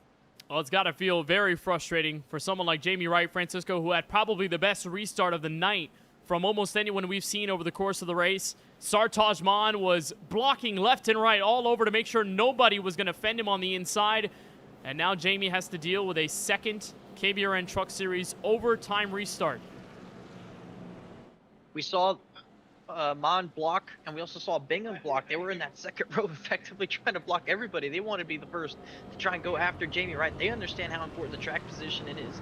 And now that we're working our 2nd of 3 overtime attempt restarts, so that almost becomes even more timely with every attempt that gets exhausted. So we'll see if Jamie can at least get close to what he did on that last restart. That'll be tough to replicate, but I'm sure part of him was looking at them about to go side by side, coming to the white flag. And when you see 2 trucks behind you side by side and no big disadvantages now with these heat cycles and laps on the tires, I think he was looking at and starting to lick his chops at the possibility of, if I can execute 4 more corners around this racetrack and do my part, this could be first career victory. But this is exactly why they're never easy, Kenneth. He's probably running through situations trying to figure out what to do right now, and until they wave the green flag, he probably isn't too sure what exactly he's going to do out there. Well, the one thing we know he can control right now is which lane he's going to choose. He chose the outside lane on the previous overtime restart. Does he elect the same, understanding what help could be behind him? Or does he take the chance and go to the inside, hope that it is more than enough to give him the advantage? So they're coming off of turn number 4. We'll look for the choose cone this time, and the field will make their call. Sartajman had the outside cleared for second as they came to turn 1. And already looks like a potential outside call. Looks like the top 2 decide the same. Justin Rott will be the leader on the inside. Remember, Justin Rott is technically one of the freshest tire cars or trucks in this field. He did take 4 alongside Mon, and Justin has led the most laps tonight out of anyone in this field. He's had the most dominant truck over the long green flag runs, and with the lost track position, he regains it through overtime, and now he is here, trying to get his 5th career KBRN Truck Series win, his last coming at Homestead, Miami, to bring the end of Season 2. And here we go. Francisco, do we expect at least one more yellow before this is over? It wouldn't surprise me to see one more yellow before this race is called, but it's going to be tough.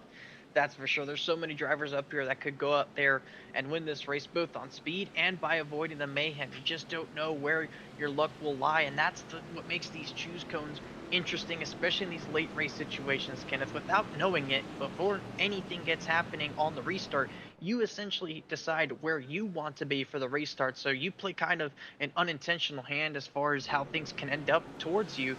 I would say the biggest question mark is, what can you do from that position? You've established yourself here. You chose where you're going to do. Can you do the best that you can in that position? Do we have a Hollywood moment? Does a star shine for the first time? Or will a driver who's visited victory lane before take the crown once again? It's a 2-lap to go restart. Second attempt at KBRN Truck Series overtime, and they're crashing on the restart. Gabe Cazzola and the others get caught up. It is a parking lot off of turn 1. And we'll have a 3rd and final attempt, Eli, coming up. Absolute carnage on the restart there, Kenneth. So many trucks in that. Bunch of drivers there.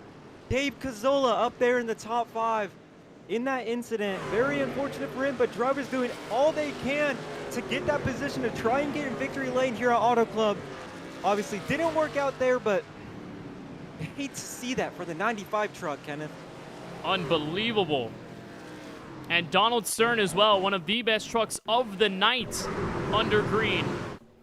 Ends up in a scuffle on the overtime restart. Here's a look for the 2 trucks. There's the bobble from Colin Forrester, and that, Francisco, is what kicked it all off. And Kenneth, if you get a look at the overhead here on the replay, kind of shows in a really good perspective kind of what the truck physics can do when you push, especially on restarts. You've seen this before at Atlanta. Watch this. It's a light tap from the 15 to the 95, and that sends the 15 up the racetrack. The 15 doesn't want to do that. He's not turning the car or the truck to the right, but that bump towards the 95, that's what these trucks will do on some restarts, especially as tires get older. It just moves you in that direction, and there's nothing you can do about it. And unfortunately, it pays a heavy price, as now we're on board with Brandon Showers' view from all this. And I will say that's just a big, big unfortunate circumstance. That's not really Colin Forrester's fault there. I know it looks like it, but he has no choice in what the truck did there. Just by pushing Cazzola on that restart, which is what you're going to do in these late race restarts, the truck just moved to the right, whether he wanted to or not. It's also one of those things, Eli, where the perspective of a driver on the sim with these trucks, you can barely see anything. These trucks have a high spoiler at the back end, so if you are right tucked beneath the truck, and you are in line like everyone is on this restart, chances are you're not really seeing anything, right? So if a driver like Brandon Showers can't really see what's happening in front of him, if there's smoke, maybe there is trouble, but maybe there isn't. Maybe there is a chance where if he slows down, he gets leapfrogged by everyone else, and then it's just lost track position for the sake of lost track position. So in that case, it's one of those situations where you don't see it until it's too late. And that's really what catches Moreno, what catches Showers, what catches Parker, and what catches practically everyone in the incident, a lack of visibility in that restart. Exactly, Kenneth. It's a super tough spot. And it's a great way to put it into perspective for our viewers at home. Maybe seen that restart and be like, man, what was that? A little bit of a weird thing there. It's really tough when you're actually in that driver's seat, not a lot of visibility, as you mentioned, and unfortunately it can lead to things like that as we head into the third installment of our KBRN Truck Series overtime here from Auto Club. A lot of carnage there. We'll see if we can keep it green this time around. So that will push this field to the brink of what we can do to finish this race under green. What was a 100-lap scheduled race has quickly ballooned into possibly more than 108 laps. That's what timing and telemetry tells us right now. But at the end of the day, a restart is a restart. And if you're Jamie Wright, Sartaj Mon, everyone else in this field, you have to execute no matter what. Here's the choose cone. It's been a consistent decision from the front-running two. And third time may be the charm for them as they choose the outside lane. Justin Rott will be the first driver to choose the bottom. Second driver that follows him, Connor Brannon, the HendrickCars.com Chevrolet Silverado. And the driver that spun at the entry of turn 3 earlier on in this race. I don't know if we can probably recall those memories, guys, but he spun under green. Didn't fall a lap down. There was a crucial yellow that came out nearly after. It saved him at the moment. And he somehow has a chance for his first career KBRN Truck Series win in just his third series start. So Wright will have control of the restart on the outside of row number 1. Justin Rott on the bottom. Sartaj Mon, Connor Brannon, the two teammates, rolling on both sides of row number 2. Ethan Fonseca Moreno, despite the damage on the restart crash, he's going to stay out for what it's worth, and he's got a top 5. Brandon Showers, also involved in the crash, is going to stay out for 6. Matthew Obliger in 7th, with Jonathan Parker, Sean Kissane, and Duncan Fall came into tonight's top 3 in the points. Is at the back end of tonight's top 10 for this final attempt at KBRN Truck Series overtime. If there is a yellow before the white flag is displayed, this race is official. It's a last chance for Wright and the entire field. How can they settle this with just 4 miles left to go in what feels like an eternity coming off of the final corner? Pace cars down, final attempt at a green flag overtime restart through the zone. Wright is up and away, a push from Mon. Green flag, Eli, back to turn 1. Jamie Wright off to an early lead. Jamie Wright trying to prove himself in the Kenneth Bueno Racing Network Truck Series. Sartaj Mon trying to establish himself in the series. Who will get their Hollywood moment here at Auto Club? Here comes Sartaj Mon. Beautiful run from the top shelf. They'll carry to the back straightaway. Wright tucks in line. It's Sartaj Mon at the front of this field as they come around to 3 and 4. Will this be official? Sartaj Mon carries off the final corner, will stay green. White flag from Auto Club Speedway. This race is official. Now it's all about getting back to the checkered flag. It looks like the 6 trucks at the front of the field have kind of broken away. Brandon in the 4th spot looking to make a move to the inside, possibly of Justin Rott. Rott is there. He's actually to the inside of Mon off the corner. They're side by side for the lead. Once again, Auto Club Speedway putting on a show. Do either of those make it back to the checkered flag with the win? Justin Rott crashed in Season 1 here in Turn 3 on the white flag lap. Does he find heroics on this final stretch? Off of turn 4, Mon tries to win the battle. Rob makes contact. They chase down the main front straightaway, but there is no stopping Sartaj Mon. First career KBRN Truck Series win at Auto Club. What a finish there, Eli. It looked like they almost made contact off of 4, and then Brandon with the huge run off of 4 gave Rott second life, but just wasn't enough time. And Sartaj hangs it out there and captures his first career victory in just his 3rd start. How about the rookie, Sartaj Mon? A new face in the KBRN Truck Series. Takes it to victory lane here at Auto Club. What a finish that was, guys. What a battle there with the 76 truck. What a battle coming off that corner. Like you said, a little bit of contact there. Had me a little bit nervous coming to the flag. Maybe would have seen a little bit of dirty racing, but instead they keep it clean, and that 48 truck brings it to victory lane in only his 3rd start in the KBRN Truck Series. What a finish that was, Kenneth. And this is tonight's KBRN winning moment at a margin of victory of 27 1/1000ths of a second. It's Sartajman, the 15th different winner in the KBRN Truck Series since the beginning of the league. And just his third start is his first win in overtime. And how about that, Kenneth? Just mere inches closer than that season 1 finish. Both of those finishes, well, our season 1 was 30 thousandths of a second, 27 thousandths here tonight. Auto Club once again reliving to its hype, and this time Mon not only led the white flag, but he led at the checkered flag. So the celebrations ring in for Sartajman. The 48 truck wins his first ever KBRN truck race. And fellas, we got to look at how this all unfolded on the final green flag restart of the night. Jamie Wright, the race leader, as they came across to the line. And Eli, it all started by choosing the outside lane. Him and Jamie Wright chose it every single restart. And although in turn number 1, it didn't look like it was going to be the best restart for the 48, he breaks free, and it's this gorgeous turn 1 and 2 sequence, Eli, that gets him the race lead on the back straightaway. About as perfect as it gets, Kenneth, right when you need it. That white flag in the air, giving it all clear as that 89 of Jamie Wright. You see that 76 of Justin Roth, but you see him off to an early lead there, coming towards that white flag. That 89 truck not able to stick it, finishing in that 3rd position, but that 76 was a hard charger right on that bumper. Francisco, what a drive it was by that 48 truck. Good job by Mon.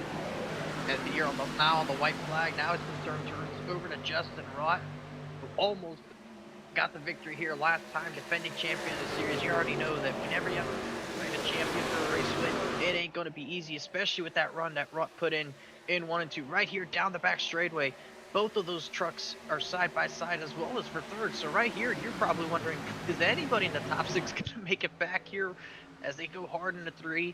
And look at that, staying in the gas. Mon was willing to get back in it, get the nose out front. I think Roth makes that contact, checks up a little bit, and right there's the push from Brandon. Unintentional, of course, was not trying to help the 76 against the 48 since they're teammates, but just because of where they were, it almost gave Roth second life there. And it really could have been an all-time finish, and it turned out to be an all-time finish, Kenneth. So let's get a look at your full unofficial results after our 3rd race of the KBRN Season 3 Truck Series from Auto Club Speedway. Our 2nd visit, and it's a different winner for the 15th time in series history. Sartajman, his first win ever by 27 one-thousandths of a second over Justin Roth, who led the most laps. Give the 76 credit for a hard-fought race and gave Sartaj a run for his money in the final 2 corners of the white flag lap. Jamie Wright on the 2-tire call. It's not the win at Auto Club Speedway that he wanted, but it is 3rd after all. It matches his career best that he had at Phoenix in the 2008 scan of iRacing back in season number 1. That was the semi-final of season 1 back then. Connor Brandon, a top 5 in 4th. Matthew Opliger in the 19 wraps up tonight's top 5 with Ethan Fonseca Moreno. Give him credit for staying out with a damaged race truck and comes at home in 6th. Gabriel Dehari with 7th. Nicholas Bauman recovers after spinning late in the race during 8th. Sean Cassane in the 33 wraps up tonight's top 9. And Ryan Bogey Francisco is the last driver in the top 10 at the checkered. 11th goes to Jake Gumar, career best finish for the 16 machine, with Nick Bingham, who had a chance there in the late going, finishing in 12th. Trevor Haley recovers after a late spin in the 13th position. Jonathan Parker finishes in 14th. Alex Urbina spun early on, finishes in 15th. Randall Payne in 16th. 17th goes to our very own Charlie Byron in the top 10 for a good portion of that second half, with 18th going to Craig Lautenslager. Donald Stern had a really fast truck there, almost had a chance at the win before the late caution strung in. And Timothy Tyler, who almost missed the show, captures the top 20. I think that's one of the better finishes of his young career in the 3 machine. Fidel Fabian takes home that 21st position. We saw flashes of him throughout the day. 22nd right behind him, Connor Zola. Decent run there for them. 61 of Duncan falls home in an incident early. Able to take it on to the 23rd position. 95 of Gabe Cazola. Now that is a truck that we saw up front all day. Takes it home 24th. Right behind him in the 25th position, that's the 92 truck of Riley Hayes. And right behind him in the 26th position is the 45 truck of Cody Webster. In 27th position, the 5 of Brandon Showers. In 28th, the 96 truck of Robbie Troop. 29th, Christian Pacheco, who we saw early battling for the lead. An impressive run it was there for him, but unfortunately takes it home in the 29th position. And rounding out our top 30, the 8 truck of Mikey Neal.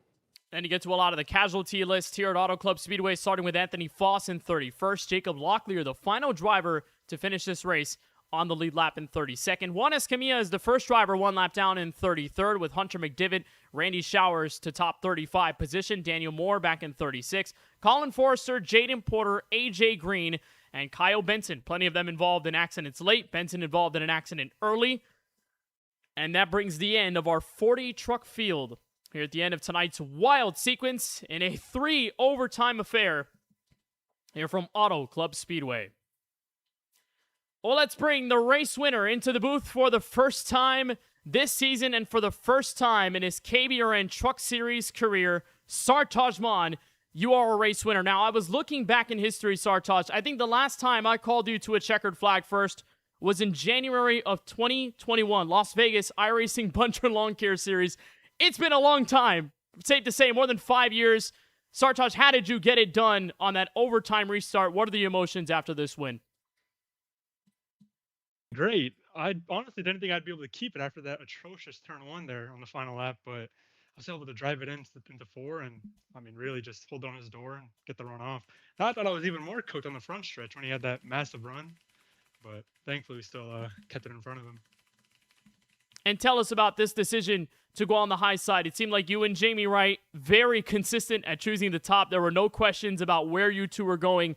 Did you feel that the moment that struck there on the white flag lap and on the restart in 1 and 2, did you feel like that moment was going to hit at any point, or did you just feel the run was going to be good enough to give you a chance, regardless of whether you were next to him or behind him in the final lap?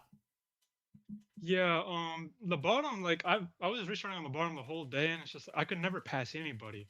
So I was just like the whole I think final 4 restarts or final 3 restarts. I was just like, I'm just gonna pick the top and push Jamie and hopefully I can get clear of P2, and then it's just me versus Jamie. And I passed him really quick there actually because he picked the bottom, or he went bottom into turn 1. I was like, I guess I was on 4 tires, so I was able to pass him. Didn't think it would be that quick, but happened that quick. So. And Sartaj, to come into this series, you, Connor Brandon, plenty of your good friends, that you guys race in another league and have raced in the Ice Car League since 2020 and now joining this series all kind of in a bulk. How did this feel going into it? When you had Daytona on the mind, and then all of a sudden Las Vegas came in, a wild race there where you were involved in a crash, and to all of a sudden see your first career victory come in just your 3rd start. What does that say about the level of consistency, the level of talent behind the wheel, and just, I guess, the overall idea of how you wanted to attack this series going in and the impression you've made here with tonight's dub? Yeah, I don't know. I feel like we were kind of getting disrespected after Vegas because we were getting aggressive shouts, which I mean we were aggressive, but I don't know. We just wanted to show that we weren't bums like how people thought we were. So I'm glad that me and Connor finished top 5 there without being completely idiots like we were in Vegas. But yeah, I'm glad to show we're actually fast. Well, Sartaj, it's a first career victory and just your 3rd career series start. Before we let you bounce and celebrate here at Auto Club Speedway, anybody that you want to shout out or thank for tonight's win? Yeah, I'd just like to shout out Connor Brandon, my only other teammate in this race, and just good race, and we were together the whole race. So yeah, I'd like to thank him and Nelstein Family Racing. Well, Sartaj, we appreciate the time, and on behalf of our good friend Francisco Bacalao, he wants to bring up the Roach incident, NIS Daytona. I don't know if you remember that. Have any thoughts on that? Oh my God. But wanted to bring that up, Francisco, and you have that history there, I presume. Yeah, I don't know how I was going to explain that to you when it happened. Sorry, Taj. I've mentioned it on the channel before. I really wish I could explain it any better, and I felt bad that it was you since I had known you. So I hope that this, to some extent, kind of makes up for that from many months ago. Yeah, no, you're good. I was so shocked when it happened. I was like, did I just get in 10 wrecked? But I was pretty mad in the moment. But I had to assume that something happened because I wouldn't expect you to 10 wreck me. Well, regardless, Sartaj, we appreciate the time. Congratulations on your first win. Go celebrate. Go enjoy it. We'll see you in the field at the Charlotte Roval next Monday. Thank you. Sartaj Maan, a race winner in this series for the first time. It took a wild overtime restart, and that was all Shiro. But the driver right behind him, Francisco, with just as valiant of an effort, Justin Rott leading a ton of laps tonight, and you're caught up with the runner-up finisher. Well, Justin, you're talking to me after a race, but unfortunately for you, it's not a night where I'm the play-by-play. So it's once again a second place finish for you, but it wasn't for a lack of effort. You gave it all you had all night long, and you stood a chance there on the white flag going into turn number 3. This time you keep a clean truck out of turn number 4, but just wasn't quite enough to get to the line. Talk us through what the race was like for you, and if there's anything you felt you could have done different there in those final set of corners that could have given you a better opportunity. Um, I don't know. I mean, the race was pretty fun up front, really. I imagine it was pretty fun to watch.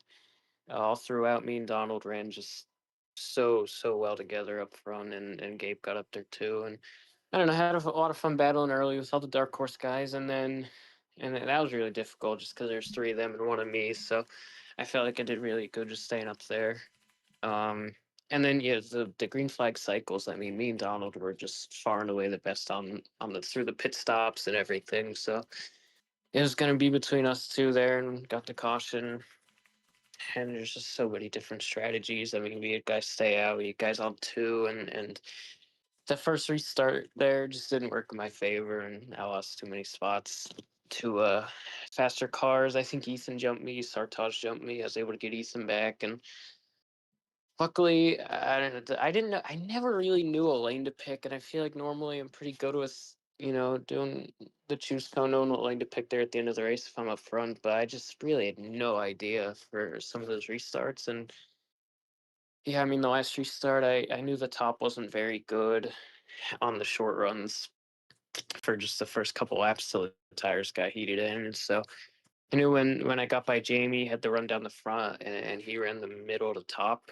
I could just drive it in on the bottom and got next to him. And I don't know. I guess I'll never win at this track. I mean, the amount of things that have happened to me at the end of races here. I mean, you think back to season 1, you think back to the 4Y finale. My game crashed on. I was gonna win the race. My game crashed on the last lap, going down the back. So, and then yeah, season 1, me and Jerk. So, um, I don't know, just kind of dejected. More, more sad interviews like last season, more second place finishes, but hopefully I'll get victory lane a little earlier than last season. Well, we're surely hoping that you can be able to do that, Justin. I know a lot of us are probably wanting to itch and say something, but until we get a KBRN Truck Series resume as good as yours, we probably shouldn't comment too much on your abilities. You've done a good job so far, Justin, this season, racking up those points. You continue to move up the standings, and now we go into the Charlotte Roval, first of 2 road course races this season. First, how do you think you'll fare at the Roval in particular, and how do you think your previous experiences on road course in this particular series will try to help you get a better performance next time out? I'm not too sure. When this Roval released on iRacing, this version of it, I wasn't too good in the truck, and I feel like in general I'm not too great at the truck on the road courses. I mean, Montreal, I won the pole, and I think I ran second in that race, but um, and then last season I just was not good at Mexico. So hopefully this season the 2 road courses go my favor. I mean, I think a lot of the new people are going to be pretty good at road courses. So I don't know. I hate to shoot for like a top 10. That's pretty low for my standards, I guess. But I don't know. I think a top 10 will be pretty good. Hopefully get a couple more spots there, and hopefully climb some more point standings after the first 2 races I wrecked out of. And before we let you go here tonight, Justin, from this second place finish, anybody you want to give a shout out to that helps makes this happen for you and the whole 76 truck team? Yeah, all the teammates that weren't here tonight. It was just me, the only goading truck. All the T1A trucks, everyone in the T1A call. Um, and all the people I had a lot of fun racing with early on in the race, and then obviously everyone up here in the booth, Fran, who's in here, Kenneth, Charlie, Eli. Um, can't wait to watch this back later. Nate normally's in here, so all the other admins. Um, I don't know. I think that about covers it. Yeah, we miss Nate up here in the booth too. I'll send him my regards from you, Justin. We appreciate the time you take with us on these Monday nights. Congratulations on yet another podium effort here tonight. Hope to see you out there at the Charlotte Roval next week. Yes, thank you, friend. Justin Rott with the runner-up finish tonight from the Auto Club Speedway. We're now joined by the third-place finisher after it all. Gutsy call, had the lead on the OT restart. Eli, you're caught up with Jamie Wright. Jamie, first I want to say hats off to you for that run and that final overtime. Those last 3 overtimes actually on that 2-tire call. A little bit of gambling there. Can you take me through what led you to make that decision to go 2 tires? Yeah, we were just so late in the race, and I had tried to make my way up to the front of the field multiple times, and I think the highest I ended up was like 6th. But I would just continue to fall back to 12th or 13th. So I knew from 9th place that was probably the best I was going to get. So I wanted to gamble a little bit and get up to the lead. I didn't expect anybody to stay out, which one person did, which I think actually really helped me on the restarts. But I'm just really proud that I was able to make that call and keep it up toward the front at the end. Definitely a little bit of gambling there, and I'd say that's a win in my book. Should be yours too. Best career finish since season 1 at Phoenix on that 08 scan here on iRacing. What does that mean to get your best career finish here in season 3? I mean, obviously it feels great. I didn't even get an interview last season for finishing up on the podium. I didn't get a podium last season. So it feels really good that I've had a pretty decent start to the season, you know, a couple top 15s, and then a really good finish here is really good for my momentum. Heading into the rest of the season has put me in a really good spot already for the chase later on. I'm just really, really glad I was able to get up there and run up at the front at the end, even at a disadvantage, racing some really, really good guys. Yeah, I'm just really thankful that I was able to do that. Yeah, definitely happy to have you in the booth here for a podium interview, matching your best career finish since season 1. I'll ask you one more question before we get to all your thanking your team and whatnot. Do you think there's anything different you could have done there on that last restart? I know it's tough to say with the way the race ended and with your 2-tire call, but I want to know, is there maybe a little moment you remember in those last 2 laps that maybe you could have done something a little bit different? Yeah, on the last restart, I think they were so close that no matter what I would have done, they would have gotten me eventually. But going into one there, I kind of went towards like the bottom lane. I was trying to just keep my momentum up as much as possible in the center of the corner. But Sartaj was just able to just drive straight past me. There was really nothing I could do. But on those first couple restarts, everybody was kind of messing up behind me, and I would have a huge gap going into one. And I think if the first or second restart would have went the whole way to the white flag, I think I could have won on one of those first couple restarts. But that last one, they were all just so close to me. I don't think there was anything I could have done. Yeah, valiant effort regardless. Do you have anyone you want to thank for putting this together, your team, sponsors, anything like that? Of course, I want to thank Jonathan Juergensmeyer for having me on his team, Jurg Motorsports, all my teammates over there. I want to thank Team Chaos. I think we got some really good finishes, a couple top 10s for my team, and Matthew Opliger and Gabriel Dahari, Sean Kassain. I want to thank my sponsor, Space Camp Wellness. We're going to have a special scheme out next week for their new flavor, Ripe Peach. You can get that at Target. I want to thank John Plays Games Live. He's been there since the beginning of my league racing career. And Gabriel Dahari, he was in the call with me. He helped me with some strategy. Randy Payne as well. Just want to thank everybody that's helped me today.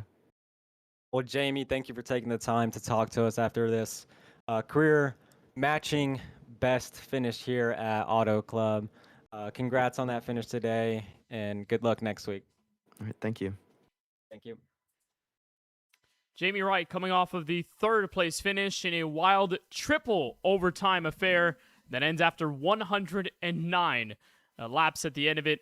9 more than scheduled. We had 100 to start this race. It ended up being 109 after 3 attempts at overtime, and it's Sartaj Mon with the victory. So after our first 3 races of the season, a super speedway, a 1.5 miler, and this right in the middle of the road, 2-mile D-shaped oval at Auto Club, we go to a road course for the very first time. It says driver vote there for the 4th race, but Francisco, the drivers did give their say, and we are headed to the Queen City, Charlotte Motor Speedway, but not for the oval like we will later on in the season. We'll be at the Roval configuration. The road course, our first of 2 this season. We won't see a road course after the Roval until Canadian Tire Motorsports Park in the middle of the chase at the end of the season. Francisco, what should we expect for the first road course race of the year? Oh boy, if it's anything like we've seen at previous road course races, it ought to be a good time. We've seen some great road course racing, some great battles for up front position for the win, like we saw at Montreal in season 1. We also see some great runs that just kind of spawn out of nowhere, like your performance at Mexico last season when you were up there battling Jorgensmeyer in that great battle for second all race long. I'm hoping to see you up there as well. I know the Charlotte Roval is different than Mexico, Kenneth, but you definitely put a lot of laps at the Roval. You, Charlie, love that racetrack. I'm hoping that those lessons I taught you start to pick back up. You could get a top 5, top 10 run out of that. What do you think? Well, we'll see. I mean, Charlotte Roval is a fun track. It is a relatively new configuration. We had the 2025 version released recently on the sim, so if we're using that type of configuration, I think I have some practice laps to do on the infield part of the road course, but it'd still be a lot of fun. Eli, your final thoughts after this runabout from Auto Club Speedway, the Sartaj-Mon win, and what should we expect next week at the Charlotte Roval? Yeah, well, my final thoughts for this race are it was a great show. I hope the viewers at home enjoyed it. I know I enjoyed it. I'm sure you guys enjoyed it. I'm sure the drivers enjoyed it. Great battle there for the finish there. Hats off to Sartaj. Hats off to that top 3. Put on a good show for our viewers back home. As we look towards that road course race in the Charlotte Roval, kind of a chance for those drivers that maybe are better at road courses rather than the regular ovals that we're used to. So definitely look for a little bit of a wild card there. Should be an interesting race, and you know, like I said, could see a new face in Victory Lane. Could see a driver who hasn't seen Victory Lane in a while. Just look out for those road course ringers when we get to that race at Charlotte on next Monday here on KBRN.